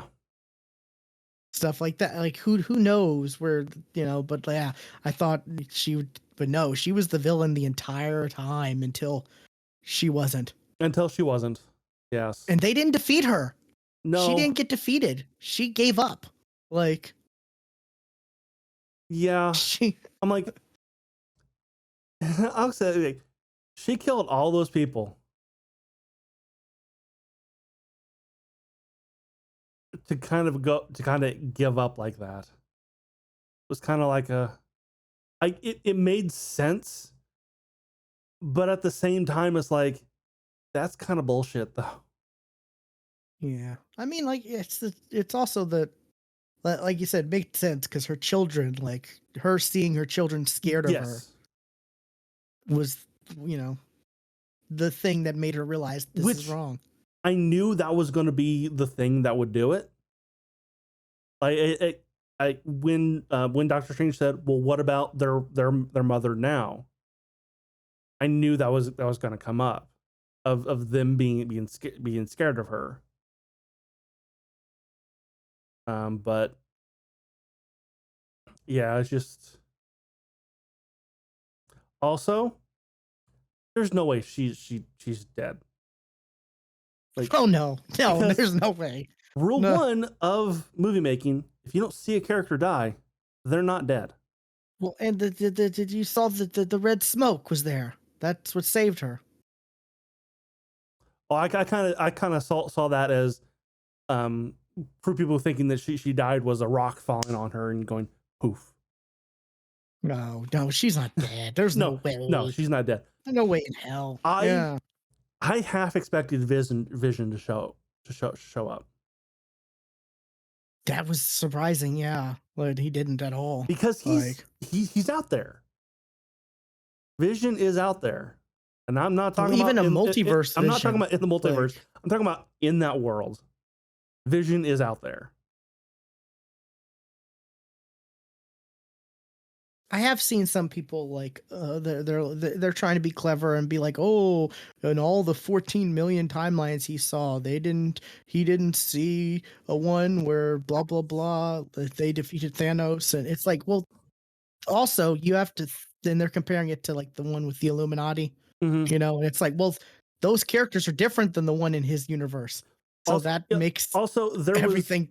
There was stuff happening before that because Doctor Strange was already had the Darkhold. He was already reading the Darkhold by that point. So that exactly. Changed things going forward, not at that moment. Yeah, I've been seeing on TikTok people like, oh, he saw those possibilities, but they showed him die, and it's like, no, because it's different characters, different universe, so right. There was no Illuminati that fought Thanos. It was the Avengers. There was no Star-Lord to screw things up. Right. As much as I love Guardians and Chris Pratt, he totally screwed things up in Infinity War. Yeah, so I thought that was interesting.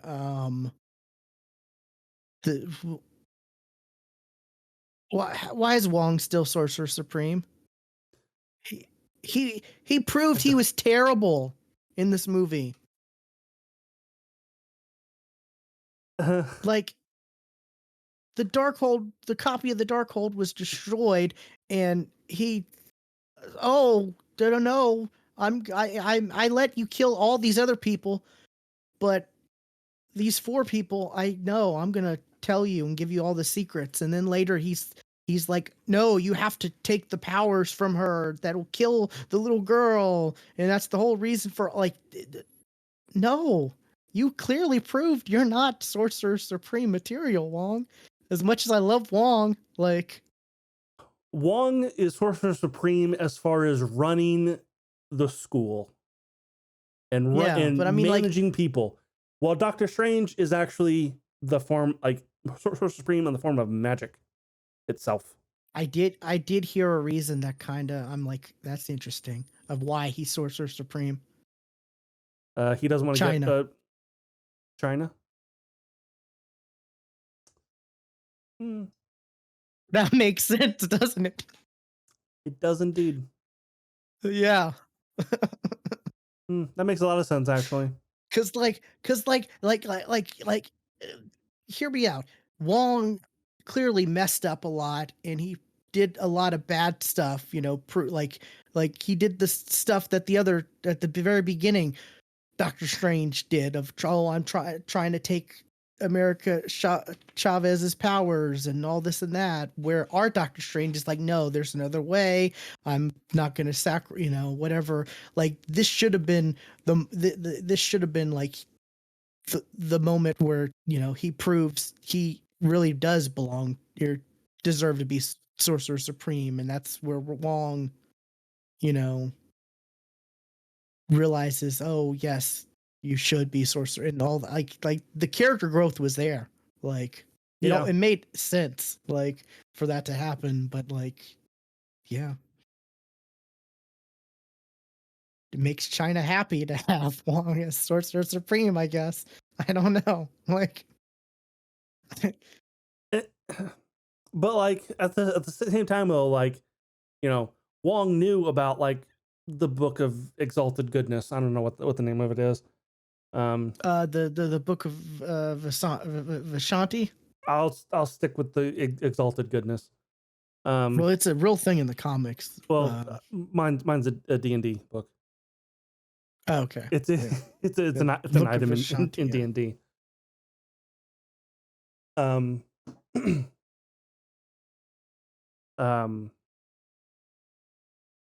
knew about it while Steven was like, it doesn't exist.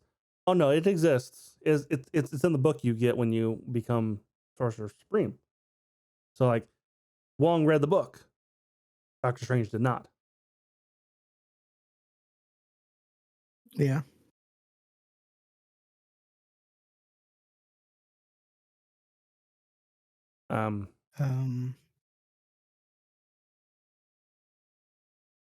But overall, I really enjoyed the movie. There was one scene though, it kind of took me out of the movie, and because like whenever I get taken out of a movie, I always imagine what it was like on set. And there was the fight with the music notes.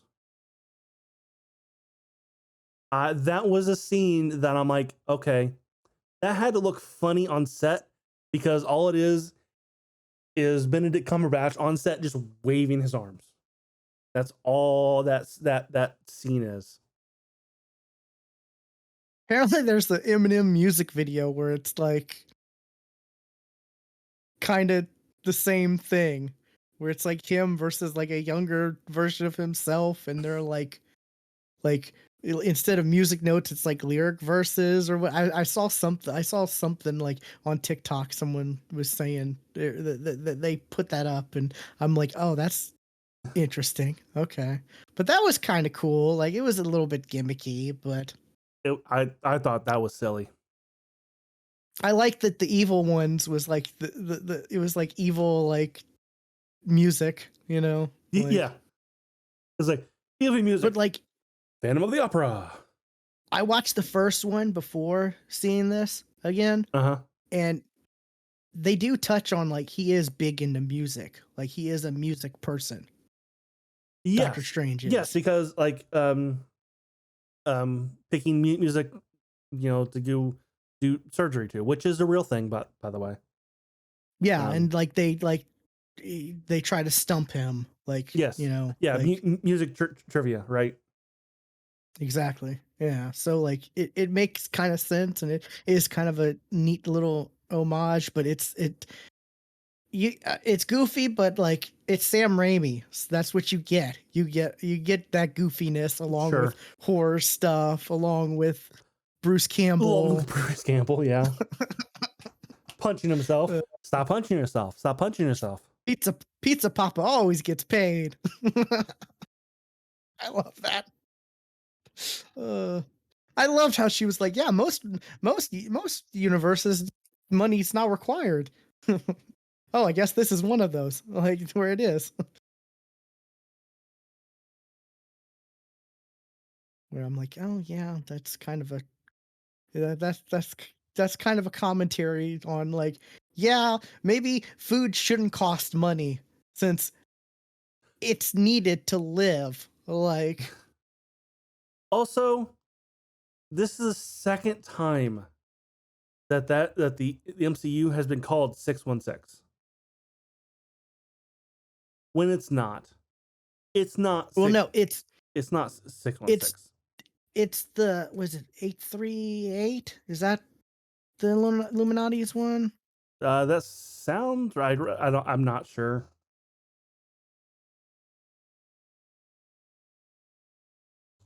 Uh,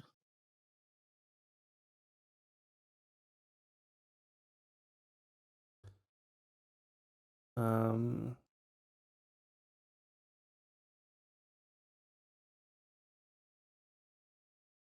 838. Yeah.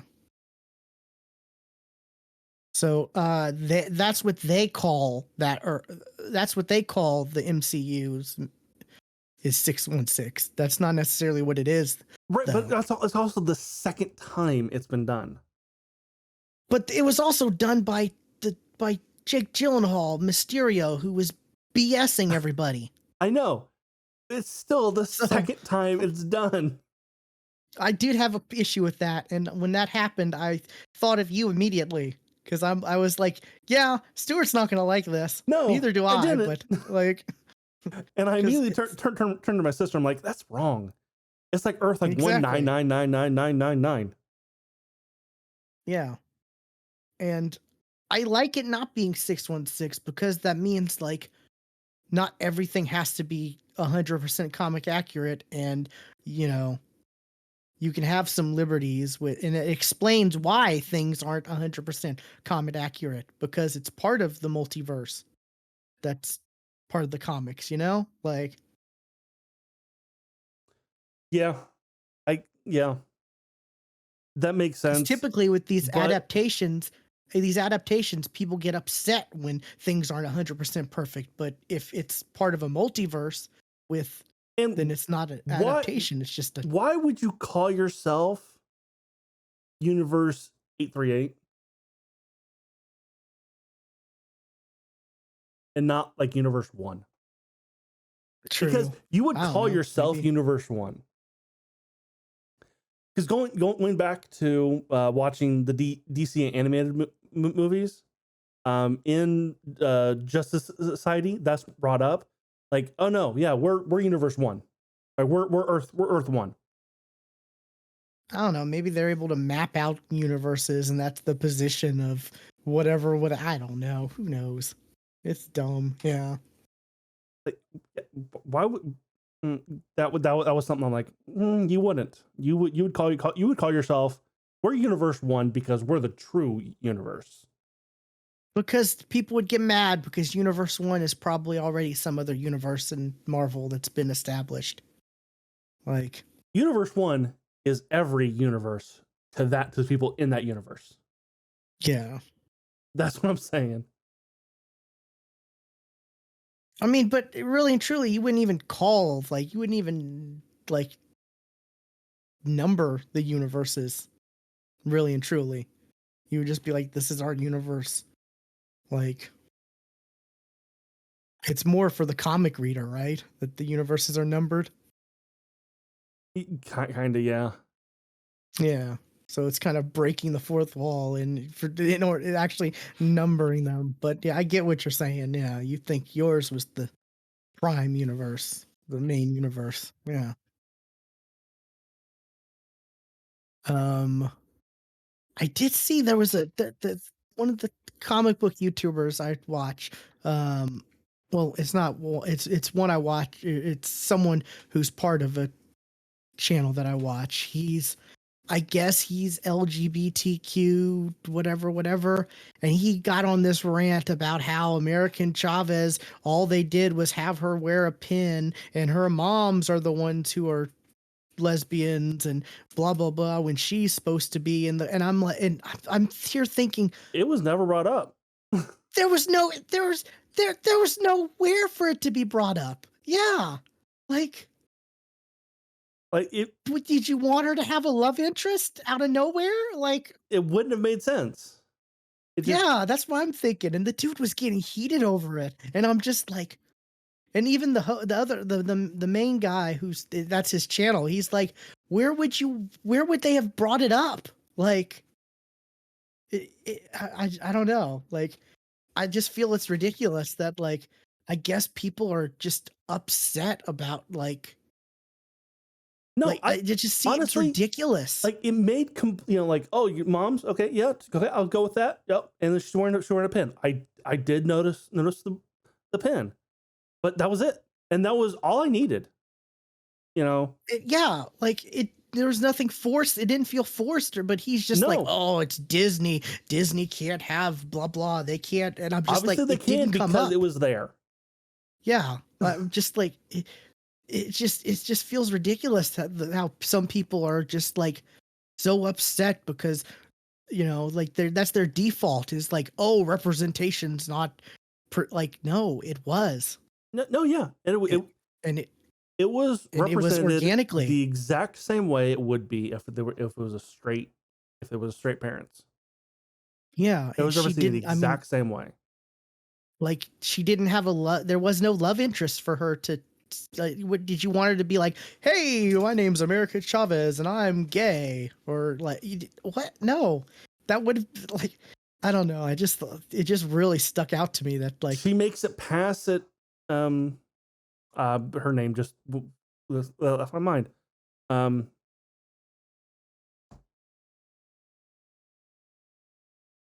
uh,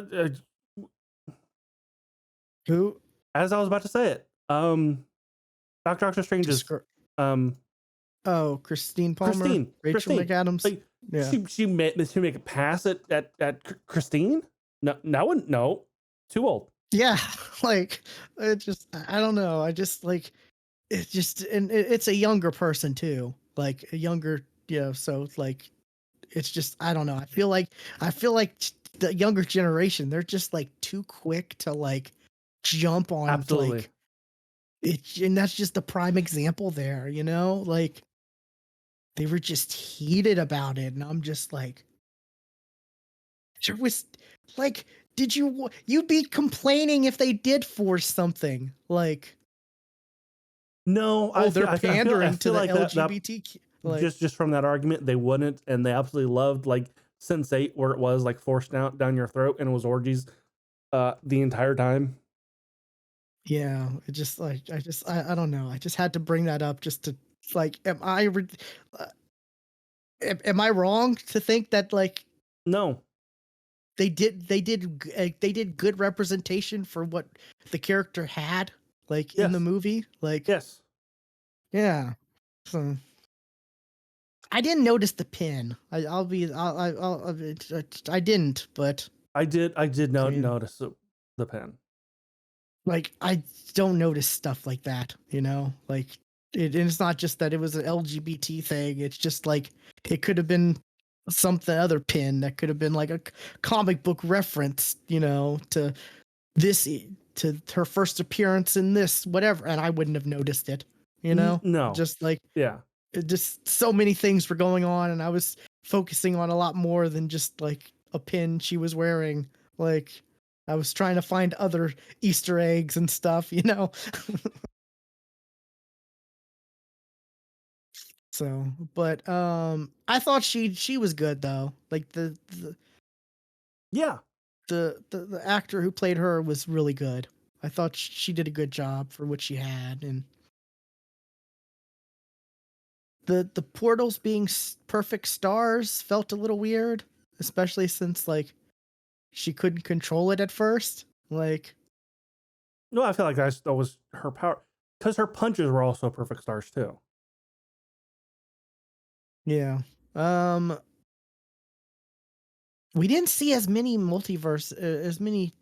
or other universes as I thought. No, yeah, we got that one that was flying through a lot of them, but that was about it. Yeah, where we saw the cartoon and then the paint. The Those were paint the two that one, kind of stuck out the most. yeah, there was a black and white one. There was a very futuristic one. There There's was like a one. There's more dinosaur one. dinosaurs. People are like, "Oh, is that the Savage Land?" Oh, and I'm like, Oh, man, maybe who knows? Like it was just dinosaurs. Like, but yeah, we didn't. And then the the the the the evil Doctor Strange from the trailer wasn't the one we got, well, I feel like the Doctor right? Strange in. I don't know. Well, I'd have to watch he didn't the say that trailer again. line. He didn't say that line at all. I'd have to Like, watch the trailer again, but it was not and it, the evil Doctor Strange we were expecting. yeah. It was a different evil Doctor Strange. And I'm kind Because of hoping that like because there's we were all expecting the one from What If, but it wasn't. and because of that, I'm yeah. I'm kind of hoping that maybe the other like maybe there still is another Captain Carter out there, you know, Yes. and that wasn't Oh the no. one from No. yeah. I don't think that was the same one from What If. I don't think so either, but there are people who are thinking that. Like I'm seeing people talk about like, oh great, she's not going to be in What If now because they killed her off and I'm like, no, it's There's more than one Captain America in the multiverse. There's more than one Captain Carter. exactly. What's very weird is rewatching Doctor Strange 1. They talk about the multiverse and how sling rings can open the multiverse portals to the multiverse and stuff like that. And I'm just like, do they? what? I'm like, yeah, because I guess they're talking like the mirror dimension and stuff like that as part of the multiverse. Well, I guess to them that probably was the multiverse until Loki. Yeah. But they specifically say like that the sling rings can open portals to the like, and this is before the multiverse. People, we even had any knowledge that the multiverse in the MCU was going to be a thing. Yeah. So I just thought that was kind of funny because yeah, like I did watch this like, you know, before seeing, so like all that stuff was fresh on my mind. You know, significance of the watch was fresh on my mind. I knew like when he went to the wedding, I recognized the one dude that who was like, Oh, oh, yeah. could y'all have done anything different? And my I cats died and my brother. I lost my cats and my brother. Why were the cats first? Right? Like why were the cats first? a lot of people. That's a lot of people's reactions to that. But yeah, I hate that. Like, I mean, they didn't name it in the movie, but like, I don't know if you know about the whole like they don't own the right to the name Shumagorath. No, I didn't know that. Apparently, like they had the rights to it because it was Conan, but then when something happened with Conan, like that got lost, so they don't have the rights. So it like they have to refer to as like Gargantos or something like that. Like that a lot of people are like we're like, why wasn't it Shumagorath? Well, it was. They just, you know, the Lego set just can't say Shumagorath though. Like they have to name it, you know, Gargantos or whatever, or something like that. But yeah, that was all in all intents purpose. That was Shumagorath, and was that the same like creature from From What If? I don't know. Yeah, like is that the reason why like it was going through portal, or because like Wanda was like having it search for like that's kind of an interesting thought. It's you an know? interesting thought, but like that Shumagorath was defeated though by Captain Carter. True. Yeah. I don't know. There was a lot to this movie. I really can't believe like the whole. Well, one, Captain Carter, great. I'm sad that that was spoiled in the last trailer they put out. Oh, I didn't see the last trailer. Yeah, they show her shield and whatever in the last trailer. The only person I knew that was going to be on the Illuminati was Professor X. Yeah. That was the Well, I only mean, one I and knew. also I knew there was gonna be. I thought it was gonna be like Monica Rambeau as Captain Marvel, because I there did was too. all those like people who screenshot and frame shot, and because people were like, oh, is that gonna be superior Iron Man Tom Cruise, and people saw that it wasn't. It wasn't a white guy.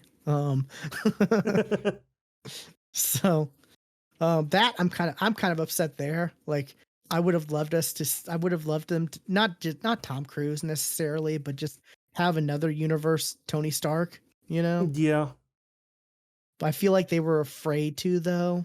Like they were afraid to like recast RDJ even in the multiverse, I can see that. which it's like in that case, are we never getting another Iron Man? Like Oh no, we're getting Iron Man stand-ins. yeah, but like actual like Iron Man, or we never like is that going to be the case? Because like I don't know, but uh, was it Black Bolt? Was shocked to see that. Like Yeah, I was too. I had to look up to see, is that the one from the Inhumans show? Because I never saw the show. It was the actor. It was Anson Mount, right? Yep. Which, yeah, he's in that Star Trek show now, right? Um. Yes. Discovery. Oh no, Yeah, no, he's in the new one because yeah, the new one. he's Captain Pike. What was it? Mordo was meh, like Mordo I being from a I different I expected universe. him to be evil. Mordo being from another universe was kind of dumb, I thought. Like, I wish it would have been like, I don't know. It's just weird because like the end credit scene for like Doctor Strange 1 is him like, oh, I've realized there's too many sorcerers. Like he's gonna be on a like to kill sorcerers or whatever and do stuff. And it's just like, I guess that's never gonna be resolved because I don't expect him to be in the next Doctor Strange movie because of the end credit scene for this one. Like, or the mid credit scene, I guess I should say.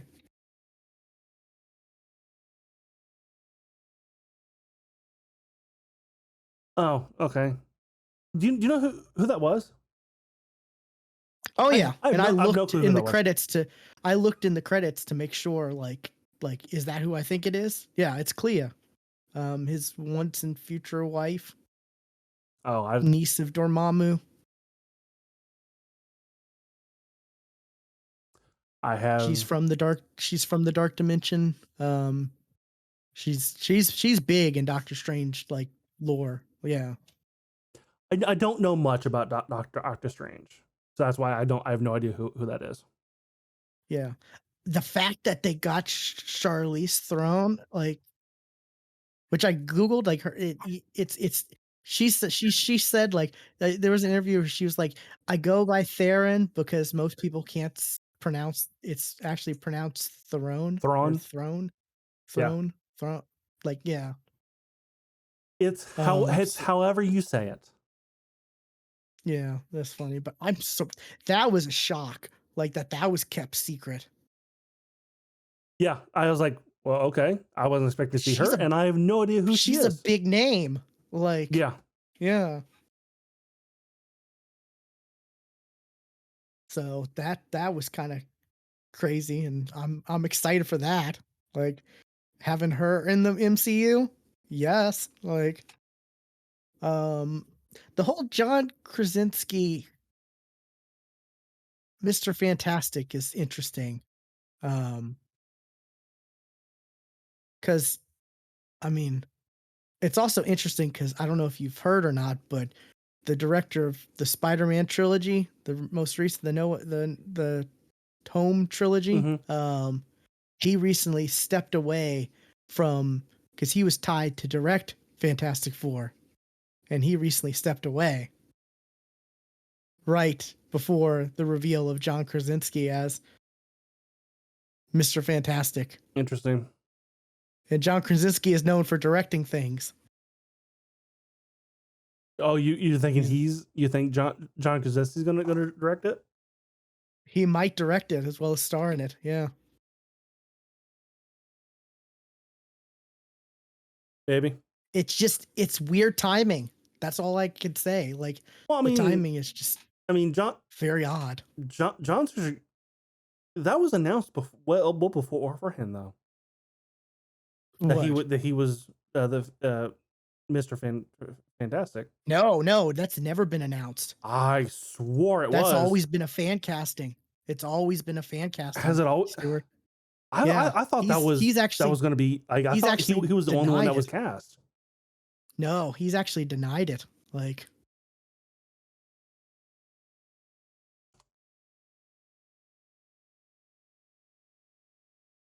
yeah, I've seen like interviews with him like in the past like the week or so, and because of I thought speculations he and was stuff. actually cast. I thought that was No. a thing. I didn't know it was all fan casting. Yeah, it was all fan. Yeah, which is So crazy because that's he why looks I wasn't just shocked like. when I saw him. Because Yeah, I thought, it, oh yeah, we already knew this. yeah. Just the crazy thing is he looks so much like that Photoshop from years ago, like with the beard and everything. Yeah, like that was a huge for the fans thing, and it'd be such a waste for that to just be for just to be a multiverse thing, and them to recast someone else as in the Fantastic Four movie. That'd be kind of like a fu to the fans, I feel like. And yeah, like I said, John Watts stepping away right before the reveal of him, like the timing's just too perfect. Like, I don't know, it's just too weird. I mean, granted, I don't think there is a date on that movie at all. The Fantastic Four movie.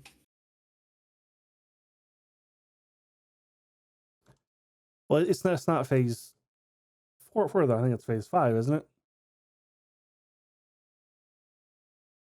I don't know. Yeah,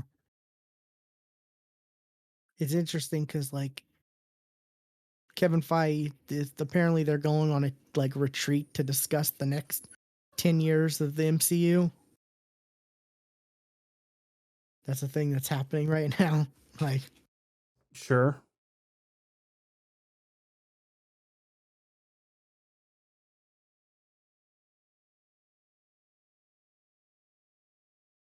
but yeah, I wouldn't be surprised if John Krasinski stars and directs this next or the next Fantastic Four movie. You know, whether his wife actually is, you know, Sue, like, I just, who knows? Like, I'm not gonna go out on a limb and say his wife Emily Blunt, right? Mm-hmm. that she's gonna be, you know, like that'd be expecting way too much, like fan casting, you know, like. Yeah.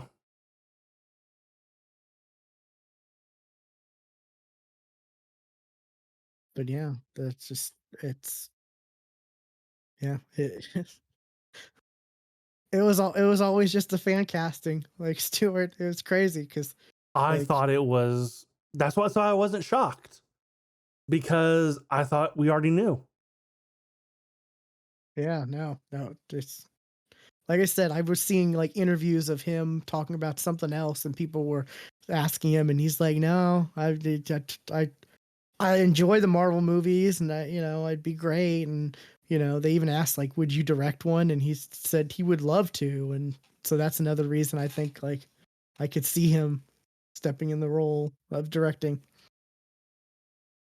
But yeah, he pulled the straight up Andrew Garfield, like, "No, I'm not in it. I enjoy the movies, but I'm not, you know, no." And just goes to show you can't trust actors, you know. No, they lie for a living. Yeah. What a shocker. Some of them good, some of them not so good. There's a Screen Rant list of who should play Sue. Um, Number one is Kristen Bell. I'd go for that.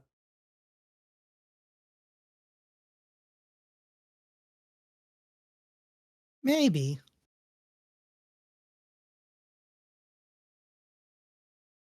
Like it depends. Yeah. I think I if she takes on the role, yes, but if she's just Kristen Bell being, I don't want that.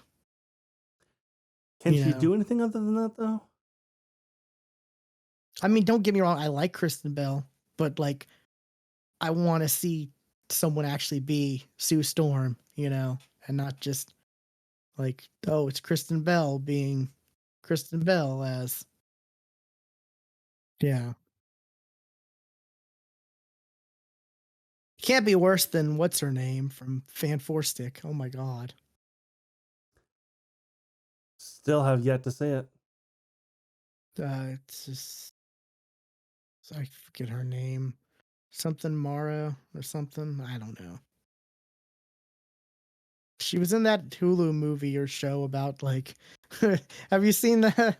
Have you seen that recently? She's in some like Hulu thing where she's like a teacher who has a underage relationship with her student or some shit like that. And I'm like, what? What is this show even? Or movie or it's I some Hulu original thing. I keep seeing like recommended and I'm like, nope, that's gross. Yeah. I do not want to watch that. No. Kate Mara. Kate Mara. Yeah. Okay. God, that movie was just bad. Like all of it. See, I don't mind the first two as much, you know, for what they were. No, they were. There are good parts I like about the first two. Yeah. More so the first one, you know. Yeah. But anyways, anything else about Doctor Strange 2 or Multiverse in Madness or in the Multiverse of Madness?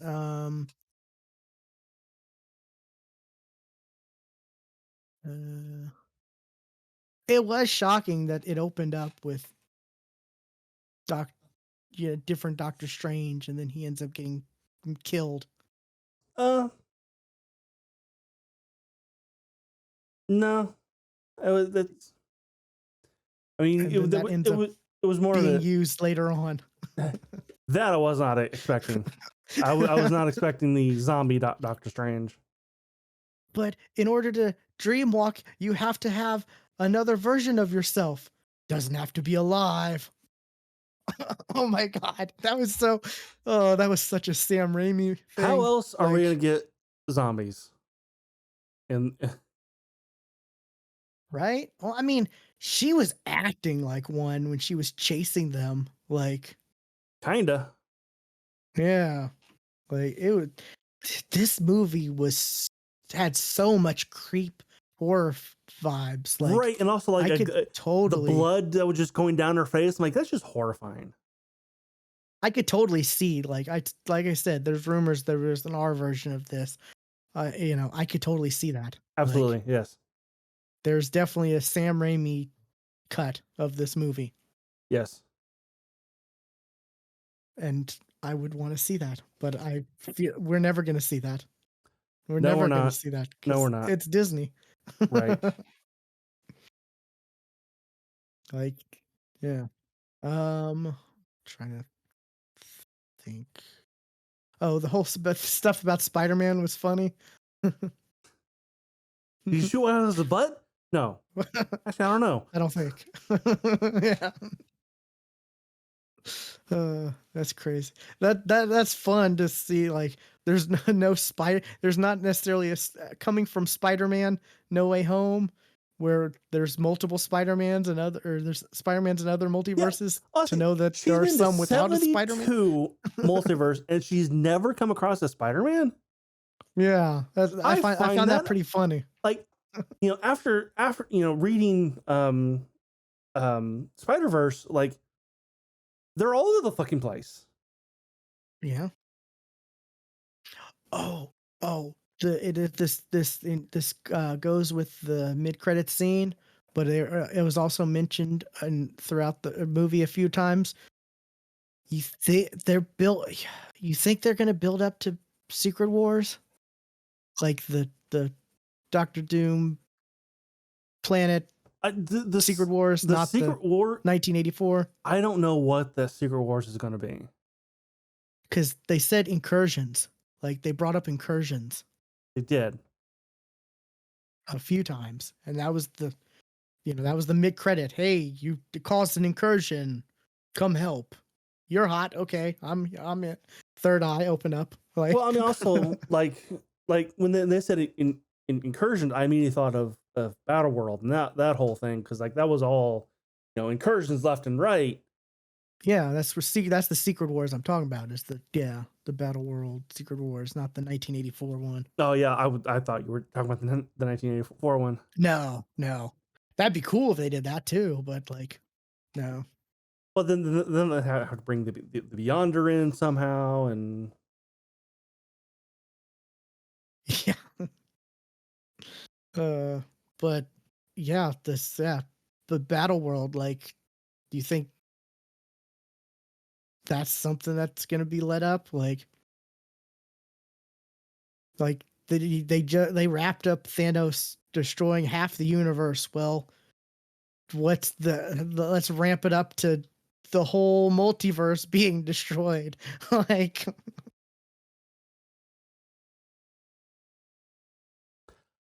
I think they hold off, at least for now, on that until they want to reboot the whole thing.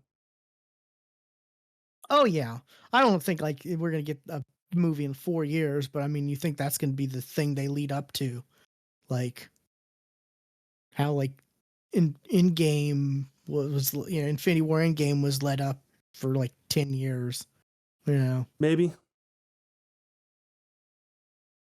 because I did hearing incursions brought up a couple times was kind of like, oh, True. interesting. True. Okay. I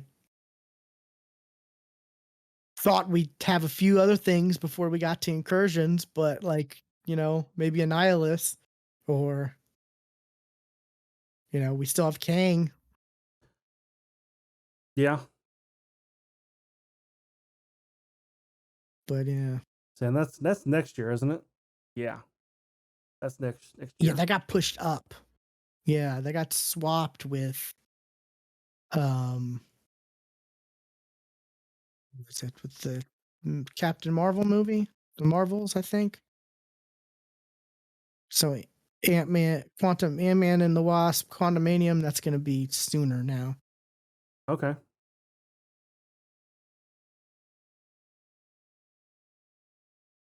I think, yeah. Anyways, I enjoyed it. Like I said, I'm trying to find a time I can go see it again. Like, because I enjoy. I do have some complaints, of course. Like I don't think this is a perfect movie by any means, but No, I thought it was fun. I enjoyed it. There was a lot of, you know, for good or bad, it was a Sam Raimi movie. true. You had the horror, you had the really goofiness, you had the pizza papa, and the end credit of it's over. It's over. Like people were upset about that. People were upset about that scene apparently, but my theater and me, like we we all had a chuckle. Like we thought, oh, that's funny. Like, My sister said she was expecting Deadpool. oh yeah, yeah. I don't know. That's it's going to be interesting because Ryan Reynolds is taking a break from acting. Apparently, I don't know if you saw that or not. I have not. Yeah, he said that like a couple months ago. I mean, I think like a month ago. to be fair, he's been in a lot of stuff lately. Yeah, yeah. But he said something about like he wants to like take a break and spend time with his family or whatever. And I'm like, okay, I understand that Sure. wholeheartedly. So that means like, well, don't expect Deadpool, I guess. But like, technically, we've had Deadpool talk to Korg, so. True. So there is that technically, but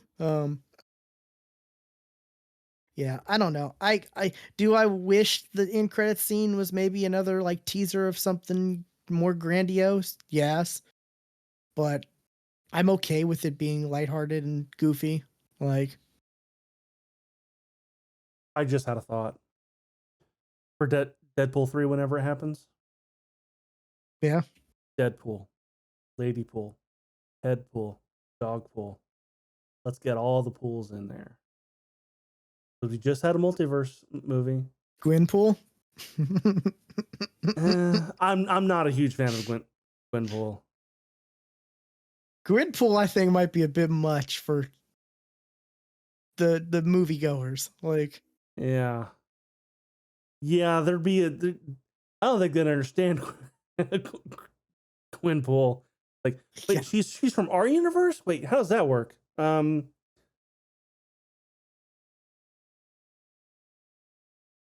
they introduce her. She's leaving.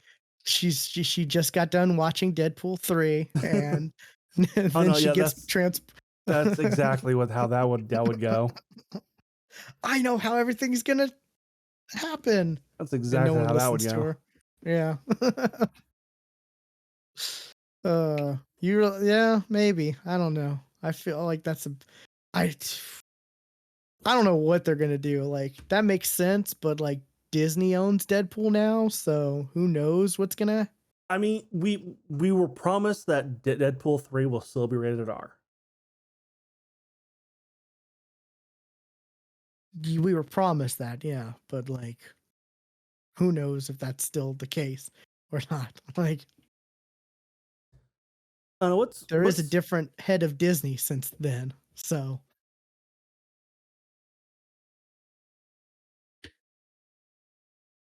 I don't even what's think there's a what's release what's date for Deadpool 3. what's Disney's R-rated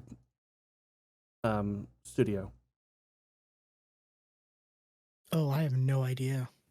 Is it Miramax? No. It used to be.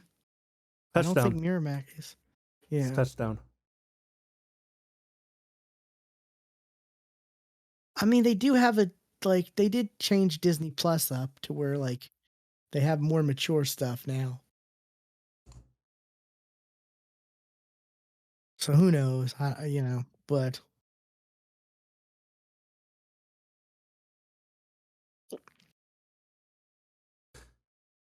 I mean, yeah. Like Deadpool, instead of being under the Disney banner or the Marvel banner, it'd be under Touchdown, because that's where Disney rated R movies go. yeah, I still want to see Deadpool in other movies. and just like, like I think that could work. You just have him say like, like you just have them bleep him whenever he says something bad or, and no one notices but him that he's like bleeped or whatever. Yeah. Like That'd be funny. it would work, yeah. But yeah, I really enjoyed it. I like I said, I'm the one thing I was kind of upset. Like, it would have been really cool if we got Tom Cruise as Tony Stark. Like, I know that's asking for a lot, but like that would have been cool, especially since we had Haley Atwell come back as Captain Carter, and they are working on the next 2 Mission Impossible movies. Like, but yeah, it definitely was. It's definitely interesting how the Marvel movies continue to evolve. Well, I will say that, like, Ant-Man and the Wasp, though, they're gonna deal with multiverse stuff too. So yeah, still have a chance there. that's true. But yeah, we finally got to see what a Marvel horror movie is like, because that's pretty much what this was. That's what this was. Yeah, so I love the fact that these superhero. It's not just a superhero movie.